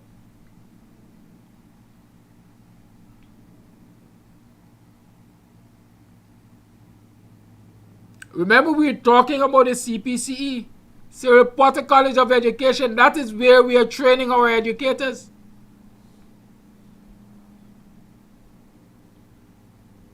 A large number of the students cannot get access to the online platform because of a lot of things. Number one, a lot of them weren't given the credentials. Number two, the platform cannot, just as how the physical infrastructure at CPC cannot accommodate all of the students, the Moodle platform, the online platform, cannot accommodate all of the students. And so, like back in time, you remember all years night back in time, everybody's trying to call everybody at around midnight to wish them a Happy New Year on GT&T platform, and it used to crash. That is what is happening with the Moodle platform right now, being used for online training of the teachers. It's crashing because it cannot accommodate all of the people who are supposed to be using it at the same time. Another instance of crashing platforms came to my mind. Remember when the GPSCCU was supposed to have that elections with Karen Van Slytman? When they didn't go with the regular service provider and the platform crashed on the election day? I'd like to remind you all of these things. Well, here we are in oil producing Guyana in 2023.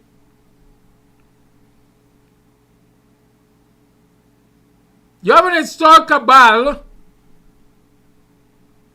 a failing Minister of Education, promising that they will train so many teachers, thousands of teachers, and in their quest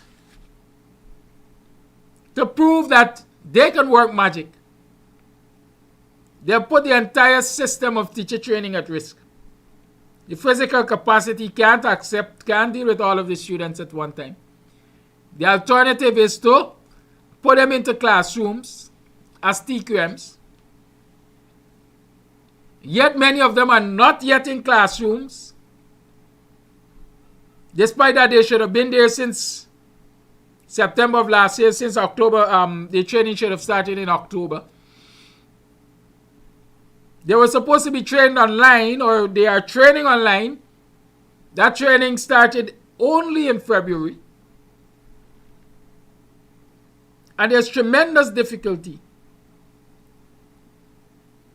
for the trainees to get access to information, to get access to tutors, to get proper guidance, and even to use the platform without it crashing.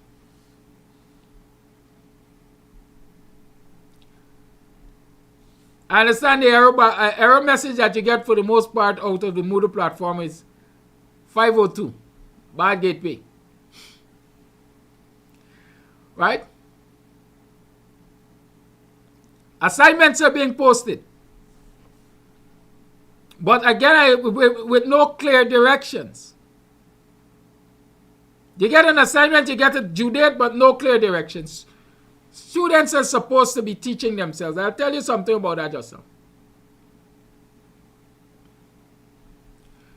When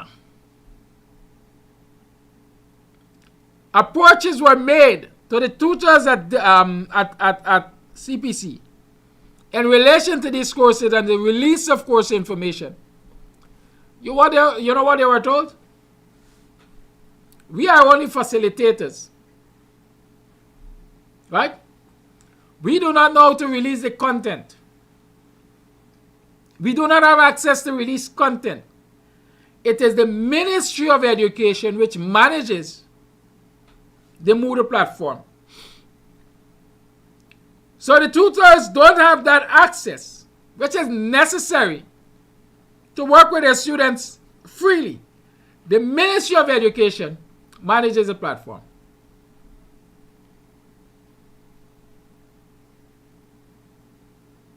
I can tell you because I've had to use Moodle as a University of Guyana student. There are different levels of use.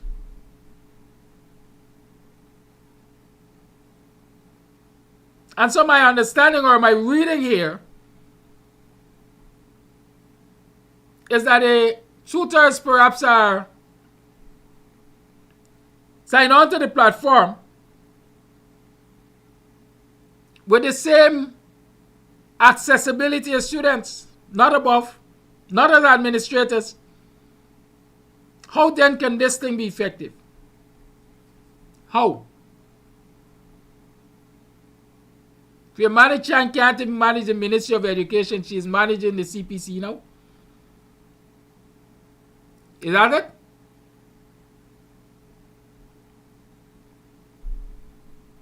Then, of course, if you're a learner at any institution, part of the big thing is group work.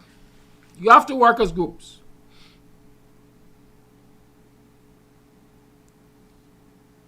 Not taking into account that students in different regions would have different levels of access to technology and so on, and infrastructure and so on and so forth.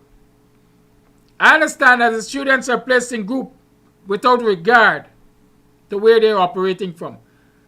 So hinterland-based students are placed in groups with Region 4 students. And so they're having this difficulty of getting group assignments completed, because when Region 4 students have access to internet perhaps 24/7, the hinterland students don't. How then are they coordinating? How then are they getting to work to complete these assignments, to get them submitted on time? In short, what is happening at CPC with this online training is a debacle. It's craziness, it's madness, it's frustration for the youngsters. No course outline, no proper guidance, poor access to the platform. These are the things which are bothering them. But they are being trained online, and then they are told that your final exams will be in person at an examination center, written. They have to go and write the exam when it comes to certification time. They have to go and write an exam. But of course, again, as a student of the university, I did online exams. So there seems to be a lot of confusion over at CPC, like there is a lot of confusion at the Ministry of Education.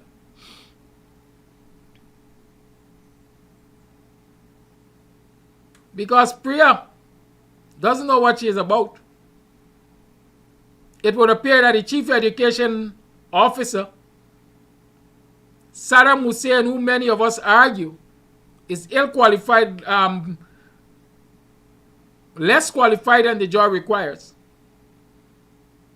And a lot of the other officers that they have just plucked people from classrooms and made them officers don't know what is happening either. They don't have a clue what is happening. So expect that a whole lot of your children will be left behind.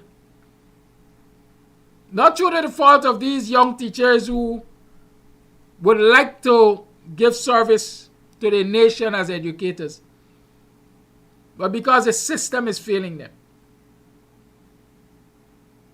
I know of a couple of schools where these youngsters were sent. And one of the biggest complaints of the current staff is that these youngsters were sent to them for them to train them. And that's not their responsibility. You see, their responsibility as trained teachers is to the students. Their responsibility is to prepare the students to write grade 6 exam and grade 2 exam and to eventually matriculate out of the primary system and so on. But they're complaining that because of this approach by Priya and the other incompetence at the Ministry of Education, they are now made, or they are now being made, or they are now being forced to become like CPC tutors to these youngsters who were sent to the schools as TQM. So they now have to instruct their classes, prepare their notes of lessons and everything that is normal, plus teach, quote unquote, the green dongs which were sent to them for training.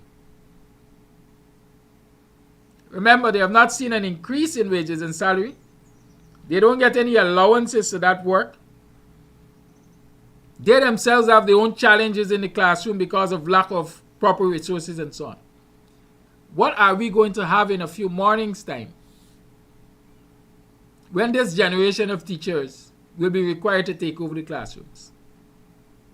If it's not disaster, y'all could tell me what it will be. These are some of the things we need to pay attention to. Not Priya running around talking about visiting parents who couldn't attend a PTA meeting. You see, instead of prayer managing ministry and policy, she's out there politicking. And so instead of her making administrative decisions and policy decisions, she's making political decisions when it comes to people's education. Our children's education. And that can't be to the benefit of anybody. Maybe, of course, except to the PPP, because they would like to have a nation of illiterates.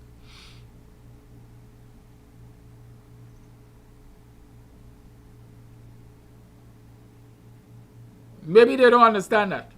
Maybe they simply don't care. I want to believe it's the latter. The lines are open. It's 27 minutes to the 9 o'clock hour. You're tuned to the Guyanese Morning Time. 6225933 is the number to call.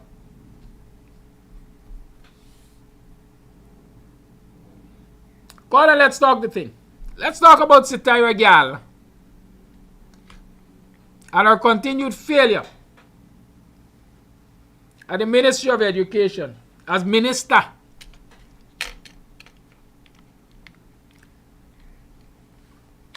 I really don't have an interest in spending any time on that kangaroo report.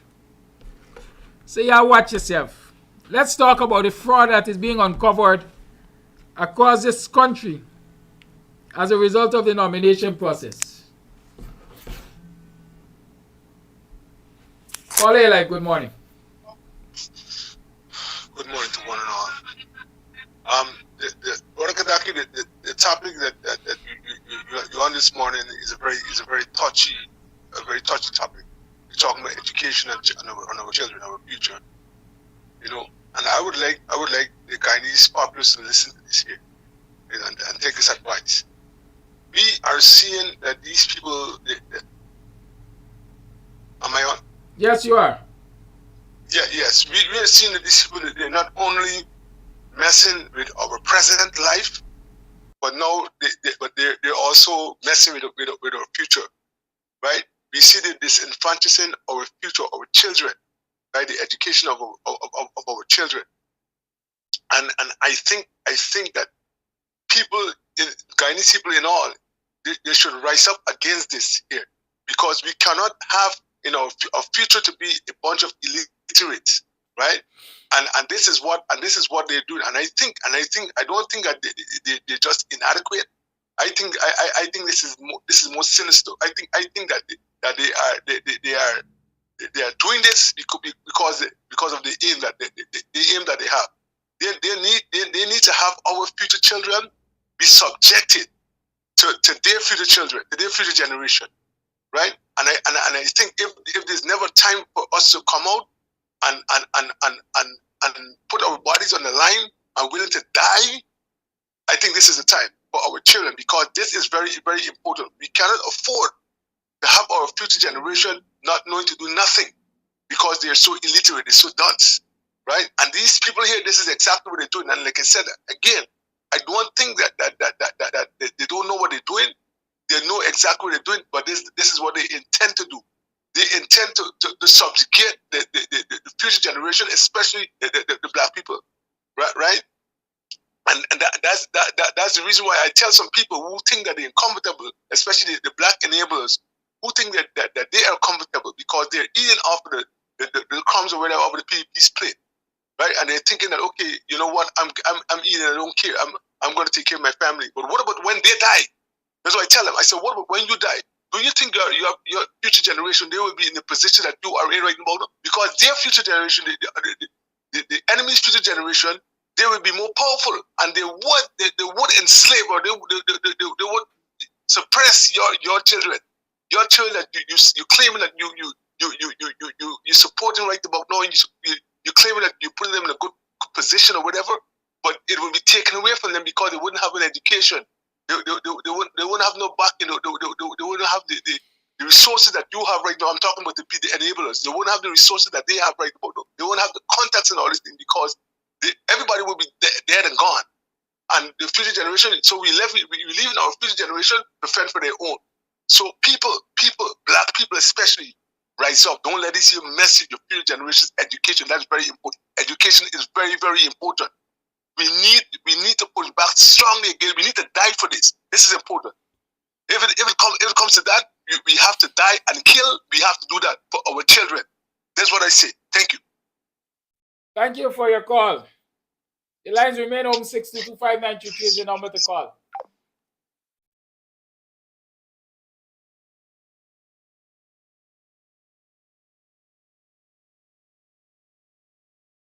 Voice note. Mr. Kadaki, good morning.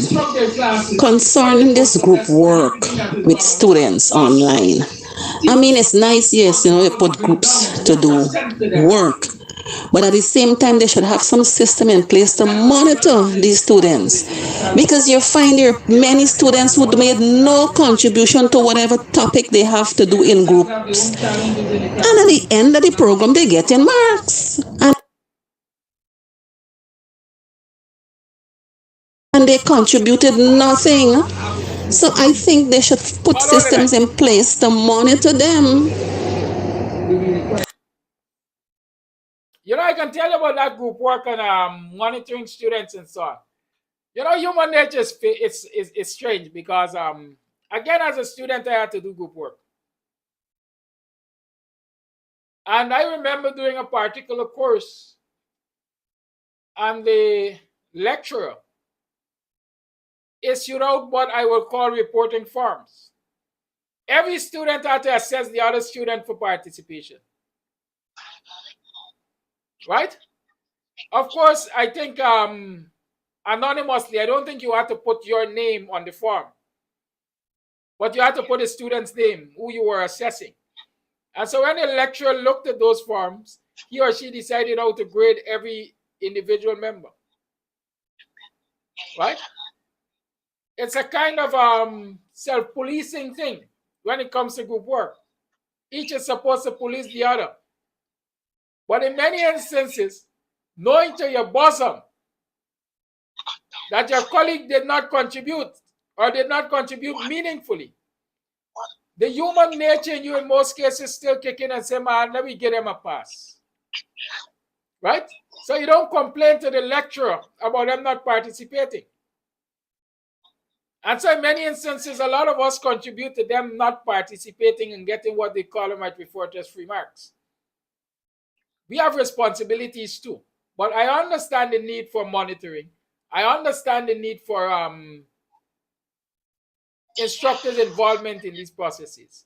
They're not lost to me. Call it live, good morning. Yes, good morning to you and all my black brothers and sisters in Guyana. This is Flash Garden again.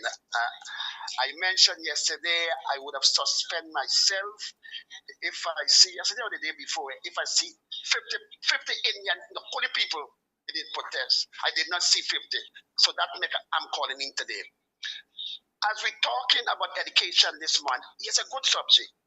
We have to remember one thing. Flash Garden, talk from experience. 80% of East Indians don't love education. When Bonham took over office, he gave free education. When Jagan take over office, he cut out free education. They are trying hard to remove that education level from black people. Move on. We always learn that the opponent does be worse than thief. Jagdio government is a thief, but the Apollo is the teachers training teachers union. That is the biggest problem with teachers concerned. We always learn that when you go to build a building, you have to prepare a foundation to hold that building for years, not months and weeks. Teachers have a representative, which is the union, the president them, and vice president. Their duty is to make sure the teachers have a safe and clean environment. Their duty is to go out there every month to each school and ask questions and make sure the teachers them well covered and they're safe and clean. And if they're not doing that, it's their open up blows for the teachers them and children. I am blaming this morning, Flash Garden is blaming the teachers union because they are collecting a fee from the teachers to protect them and represent them. And these are what I work under union. They always come out every month and keep a meeting and ask us what anything but what the bars are doing here, it is right or correct.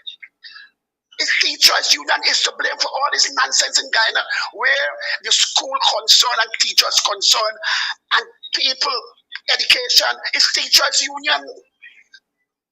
So we could talk and talk and talk, but the problem is black people biggest problem today, majority of them, is our town. We talk things, we want to keep on talking, and the colleague cabal, them keep on doing. They will keep on doing because they get to England, Canada, and America, and you bring them, and into our black brothers and sisters, carry come, it's behind them. That's why they keep on doing. I see the news. One of the GCOM person come out and said, they cannot investigate, and they go ahead keeping the election. Because you know why? Rax and George tell them to use the same list. So they could always said, it's not me. It's your own black just said, use the list is good. Don't take off no name. This is our problem today. We talk and we're not doing. We got to stop talk and start doing. Teachers union, protect your teachers and protect the children. Thank you for your time. Thank you for your call. Flash Gordon, there for you. Flash Gordon has raised some pertinent issues. Number one, what are the teachers' representatives doing in the union?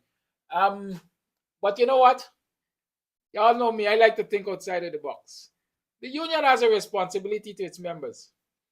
The members also have a responsibility to themselves.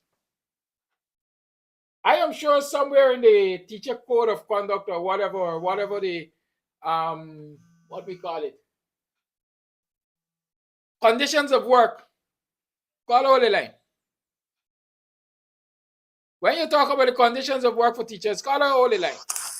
I am sure somewhere in that code says that if toilet facilities are not functioning, or in this instance adequate, teachers have a right to go home. More teachers have to start shutting down their classrooms. But a lot of teachers don't shut down their classrooms because they want to be in the good book of their teacher, etc. And their teacher, in many instances, I dare argue, don't even have the interests of the teachers at heart. Because they're studying, I mean, y'all don't beat me up with just that was retirement for me. And I'm going to bear my chair till I retire. They're going to try with that problem. They're going to build the cat. You see, one of the things in this society with us is that we have the things like the Occupational Health and Safety Act and so on that protects or offers protection to employees. But number one, a lot of the employees don't pay attention to it. They don't educate themselves on it. Their union representatives don't pay attention to it. Either they don't educate themselves on it or they don't care about their union members. All they're concerned with are the dues. I know many teachers, representatives, what they call them, regional vice presidents and so on for the union, who don't care a rat's tail about what happens to teachers in the classrooms on the plant. Many of them are at these very schools where these atrocities are taking place. But they don't have the gumption enough to stand up and say to the teachers, listen, I'm speaking to you as your union rep. Let us shut the school down for a day or 2 or 3. The other thing to that is the parents are not in solidarity with teachers in most instances. They don't say to teachers that, listen, if you're not comfortable, you can't focus on teaching our children, and so we are with you, let us shut the school down for a day or 2. So these abuses will continue because unwittingly so perhaps, teachers and parents and citizens in general are allowing them to continue. Caller, thank you for holding.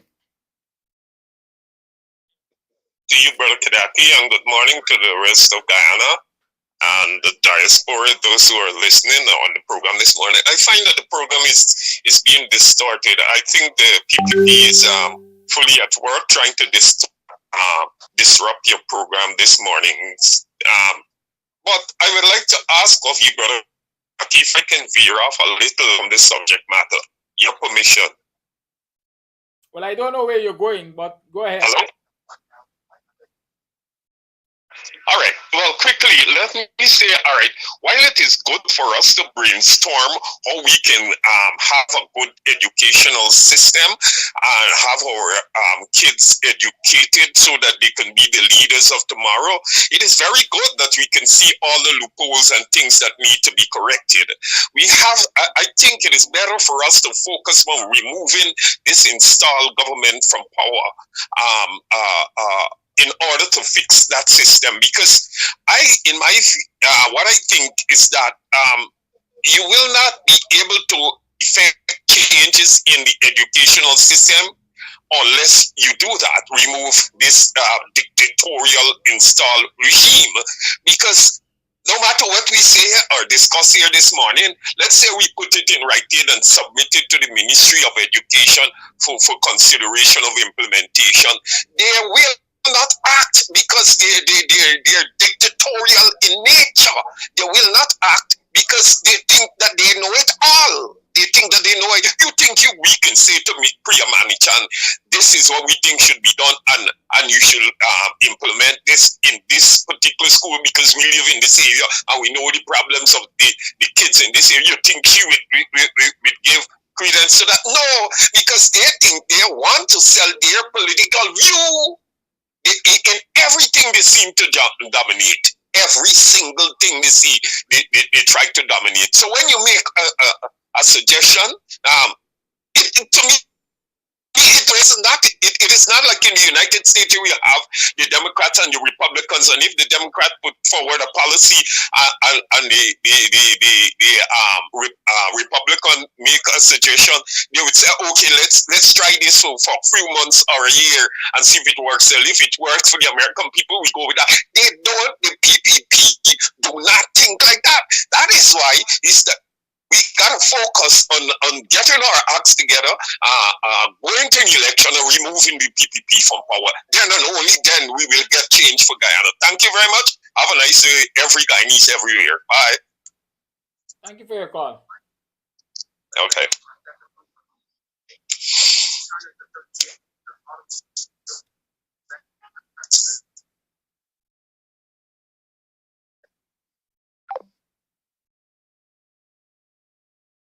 Yes, I just got a message here from one of Samuel Booker's relatives. Yes, Lizzie McGill, I know the lineage, I know the family blood, I know the bloodline as we see. Yes, you're so correct. Yes, thank you. 6225933 is the number to call. The line is still open. You're tuned to the Guyanese Morning Time, and we're talking about madness in Guyana. What else can I call it? Call it live. Good morning. Yes, good morning, Mr. Kadaki. Good morning, all Guyanese, and good morning, everyone in the diaspora. I agree with the previous caller, this call immediately before me, on the issue where he said that we should focus more of our energies on removing the PPP first, and everything else will follow. Good. While we're on the topic of education, I'd like to continue from what Dr. Hines was talking about yesterday, because a caller called in and asked the question, why is Guyana seeming to be manifesting the lowest degree of democracy, the lowest standard, the lowest quality of democracy? And Dr. Hines explained it. I would like to pick up and contribute on that to say that we, the people, have an educational role to play, hence the word education. Our role to bring a better quality of education rests upon we the people. We have not been sufficiently educated with regards to our civic role in the Constitution. What role do you and I play? The school teacher in education, in the classroom, the union leaders, mothers and fathers, police officers. How do we enhance the education to bring about a better quality of democracy that we are having problems with? In GCOM, for instance, in Parliament, for instance, in the courts, for instance, it's a lacking of education, because what happens? When the entire population of Guyana can become just as good as Roysdale Ford or Darren Wade or Kadaki Amsterdam, then we have a population of civil advocates like you have in America, like you have in France. That's why everybody's saying, look at France. Look at America. What's the difference between France, America, and Guyana? It's that the population are ready to come out to confront the PPP anytime, because the population of France, the United States, they know their constitutional responsibility. So they're ready to act to protect it. We in Guyana have not been teaching it. And it's a job of the schools, education again, and it's a job of political parties. I like to raise this issue on the matter of education and how we can quickly change Guyana overnight. It'll take about 5 years, but we need to start now. So here's my proposal. Recently in the CCJ, there was a landmark decision that we need to read and pay much attention to. It's the case of Bishram, a gentleman by the name of Marcus Bishram. Marcus Bishram was charged for murder in the Guyanese courts. He went to the courts for the charge of murder. When the magistrate reviewed his case in a preliminary, he saw that there wasn't anything on the face that warranted Bishram being charged for murder, so he threw the case out. The DPP, Ali Hack, picked up the case. And she went back to the magistrate and says, no, you can't throw this out. I want you to open this case on a preliminary hearing. I want you to open it up after the magistrate threw the case out. So Bishram took the case all the way to the CCJ, and the CCJ says, hell no, you can't do that as the DPP. You can't pick up a case that a person already dismissed out of court and override other laws. The DPP was wrong to do that. And the CCJ says the DPP was unconstitutionally wrong. Additionally, she said that the DPP overstepped the provisions of separations of power. That the DPP cannot come from an agency of the executive branch and tell the judiciary, a magistrate of the courts, what to do. The CCJ asked whether Parliament had given the DPP such authority. The CCJ ruled that Parliament did not give the DPP such authority. Education all the time. So what the court ruled is that the DPP's behavior was unconstitutional. Now, what I am showing here is that much of what our problems are with the DPP in the courts and Irfan Ali's behavior with regards to jumping over separation of powers. This case, the Bishram case, just ruled on how the government must behave and respect separation of powers, how the DPP must respect separation of powers, and this case also stipulated that persons in Guyana have the constitutional right to challenge any laws which we feel are unconstitutional. This case, Mr. Kadaki, I shared the case with you. If you could kindly share it on the screen with the viewers with your permission.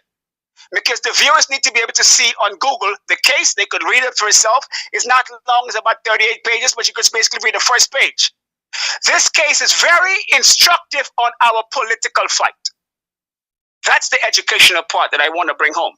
This case is very instructional for every political party that's fighting against the DPP overreach, executive branch overreaching in a separation of powers, people in the streets or political parties who wish to challenge the constitutionality or the unconstitutionality of the PPP's actions or government actions.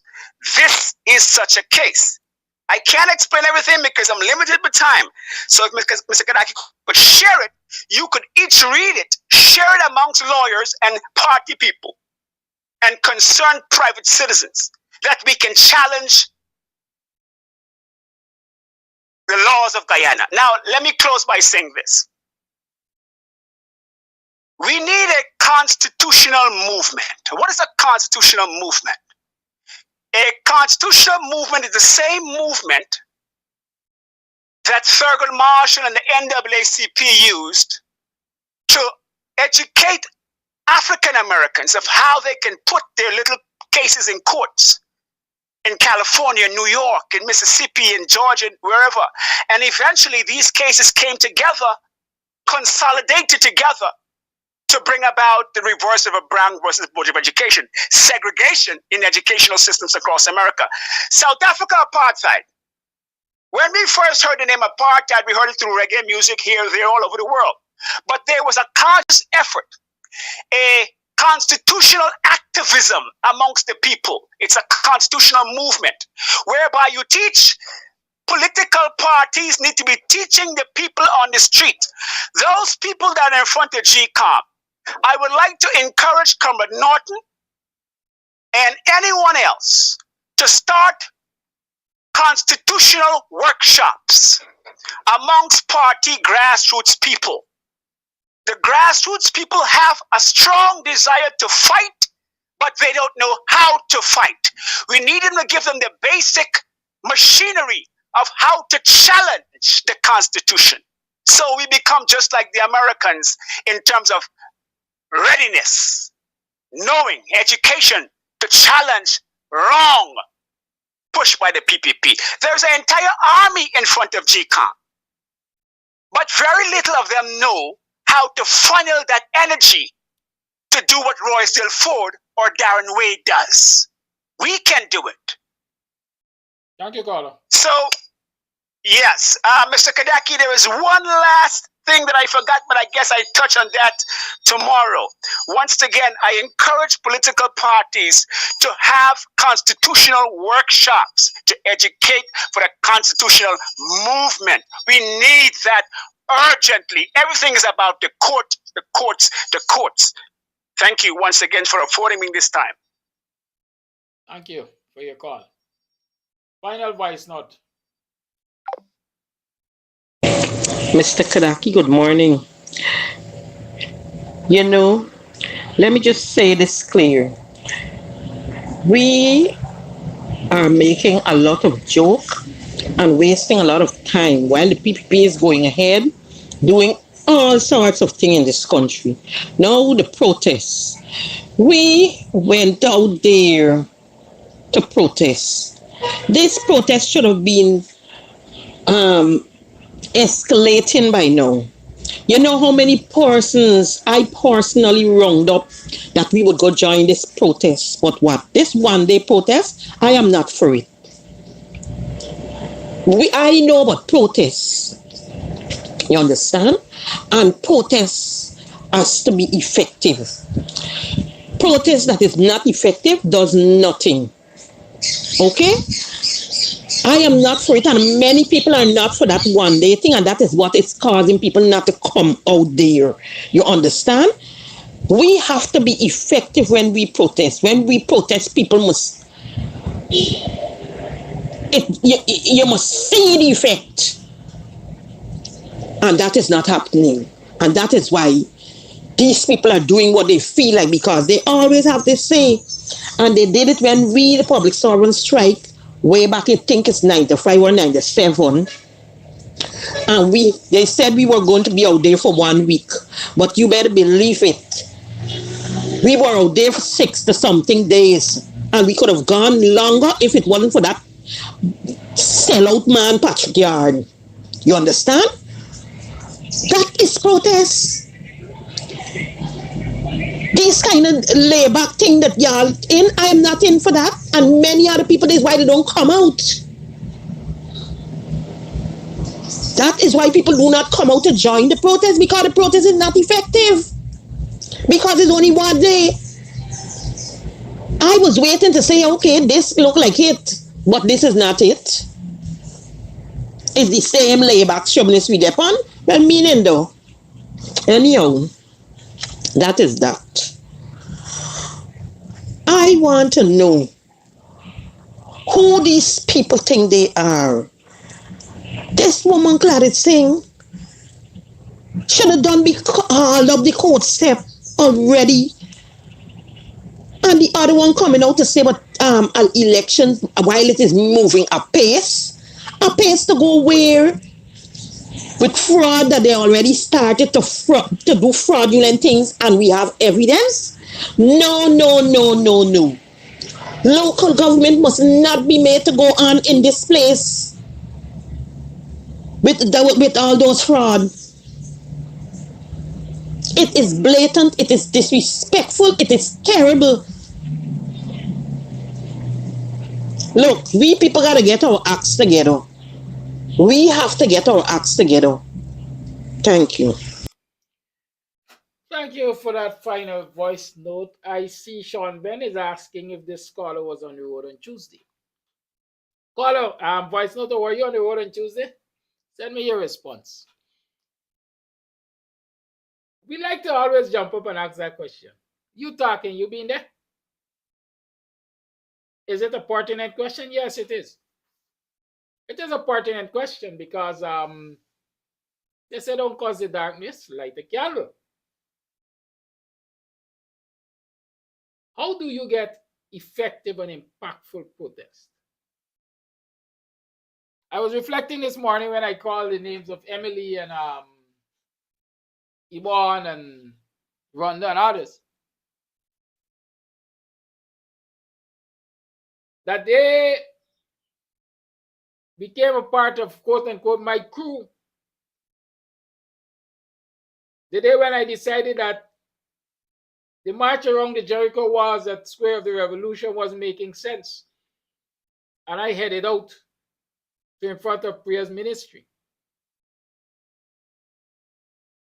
I think there were about a dozen of us out there that day when we got arrested. But did we make a statement? Were we impactful? I dare argue yes.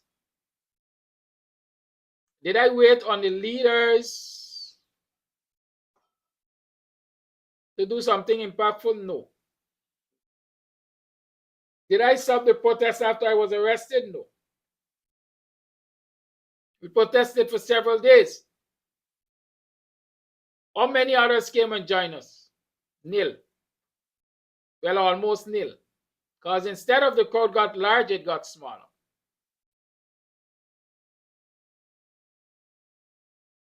It's an aggravating thing. Seriously, it is really, really aggravating. To hear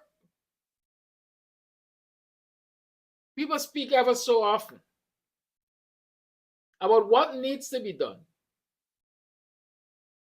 to bring changes, to make things effective, etc.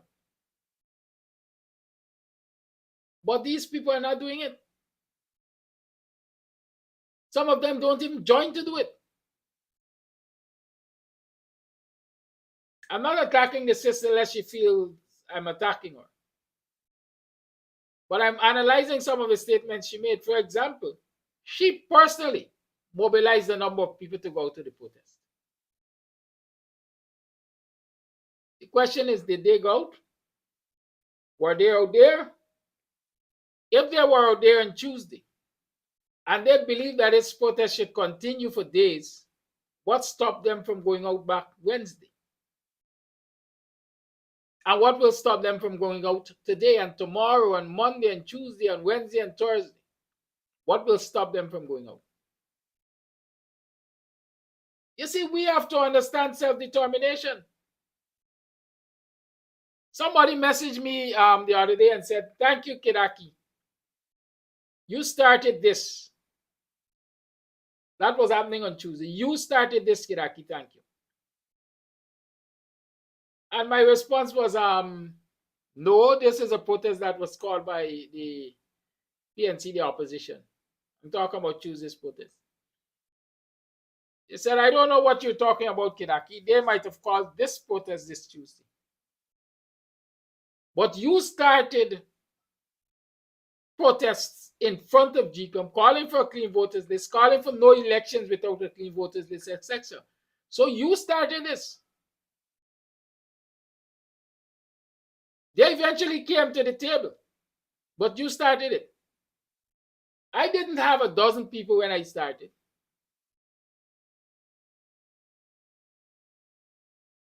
But I went out there, I sat right there and I said, listen, I'm going to protest GCOM. If you all want to join me, join me. And so that Tuesday protest was aborted. And we were doing it for 3 days a week, if I remember clearly. The numbers weren't growing. So even the people were telling us that, listen, protests can be one day. They weren't coming to build the numbers. They weren't coming to, in my mind, give encouragement.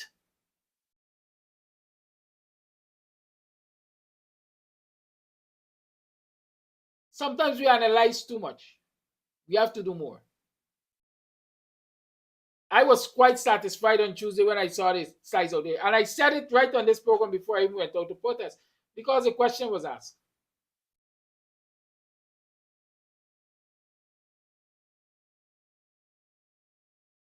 The question was asked. What if the numbers are large in front of GCOM today? That was Tuesday last, the question was asked.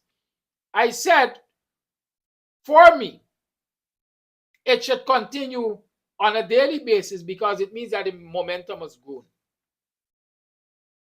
I was out there on Tuesday when the organizers were saying,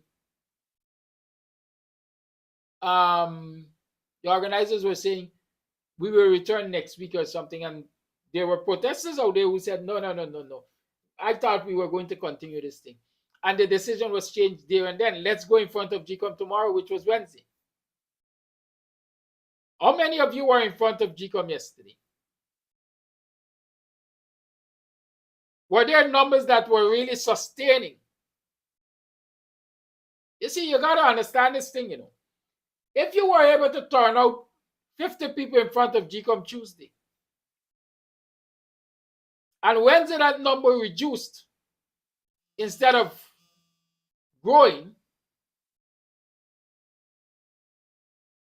right? If that number reduced,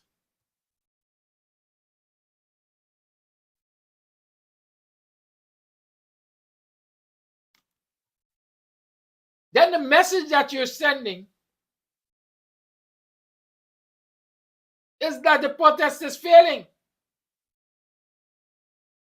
And so leaders will know to themselves, leaders will understand that instead of going out there every day and your numbers are dwindling, it is best to go there once a week and you're maintaining large numbers. So if it is we really want ongoing protests, which is a recommendation, which is what we believe will be effective and impactful, at least it will bring faster results, because if every day, for example, when we were out there on Tuesday, traffic was disrupted, that section of High Street or Main Street between Lamaha and Kawan Street, I think it is, couldn't be used by traffic, by motorists. If that were to be happening every day, then it will start to grind the nerves of people who are being inconvenienced. More people will pay attention. But if you're going out there every day and your numbers are dwindling and you can't achieve that, then the opponents are looking at you and they're laughing. They're laughing. Again, let me refer to when I started the protest out there. We used to go there 3 days a week. I think Tuesday through Thursday. And I kept, every time I came here to report to you, I said to you, we are being impactful because first and foremost, we're getting the police to block off an entire block. And that is inconveniencing people. And the state is expending resources. You know how many man hours the state is investing in when you are out there protesting? Right? So I know we were being impactful. I know Tuesday was impactful. But do we have the gumption? Are the people supportive enough? Are the people vigilant enough to come out every day and maintain that level of impact? Unless we can see that, then it is best we keep it 1 day a week. And based on my report, I understand the rain yesterday was bad, and so a lot of people didn't come out.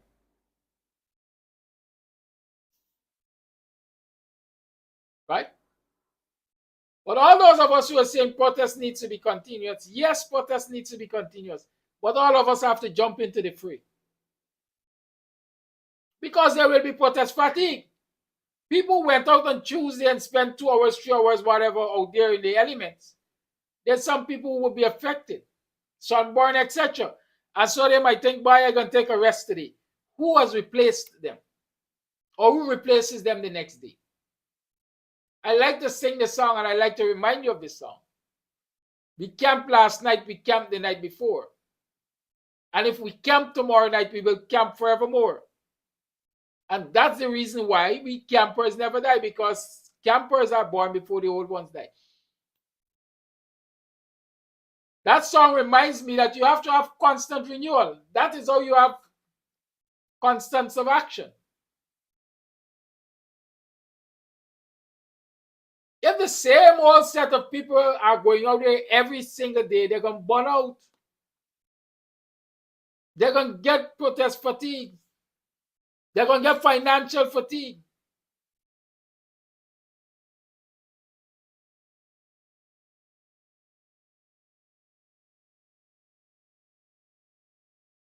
Right?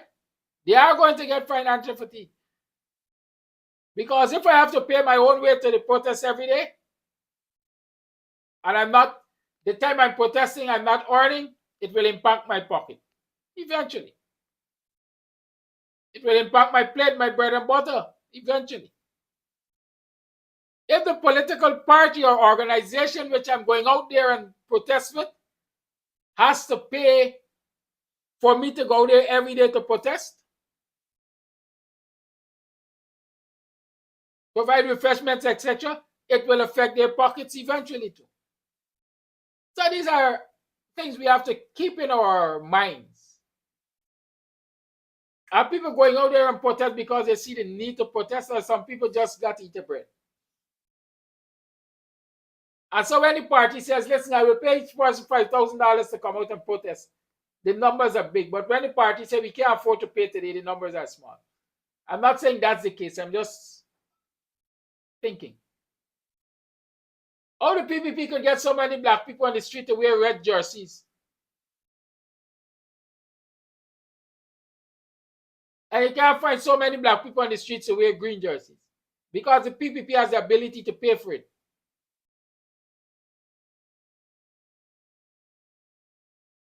Protest is supposed to be, quite frankly, a national responsibility of every citizen. So let me don't beat up on somebody and say, y'all inconsistent. I usually tell a protesting a leader. Because the protest leader, once the police put their hand on the leader, the protest done. Everybody is a leader when it comes to protest. The opposition going out on Tuesdays, with their people and protest, You think it has to be done on Wednesday? You organize some people and go out on Wednesday too. Another group think that they can do it on Thursday, go out on Thursday. Let's share in the task, and you will see the difference. On Friday, everybody might decide, hey, we're going to join together, and so we're going to get all these groups coming together for the mother of all protests. Have a good day. You've been tuned to the Guyanese Morning Time. It's 18 minutes past the 9 o'clock hour. I'm your host, Kidaki Amsterdam, saying join me tomorrow morning for another program. Join Dr. Hines this evening for a program of Politics 101. Right? Be safe, make some money, take care of yourself, and don't let the PPP tell yourself that they could fool you. Be vigilant. We must continue to sign the petition against these fraudulent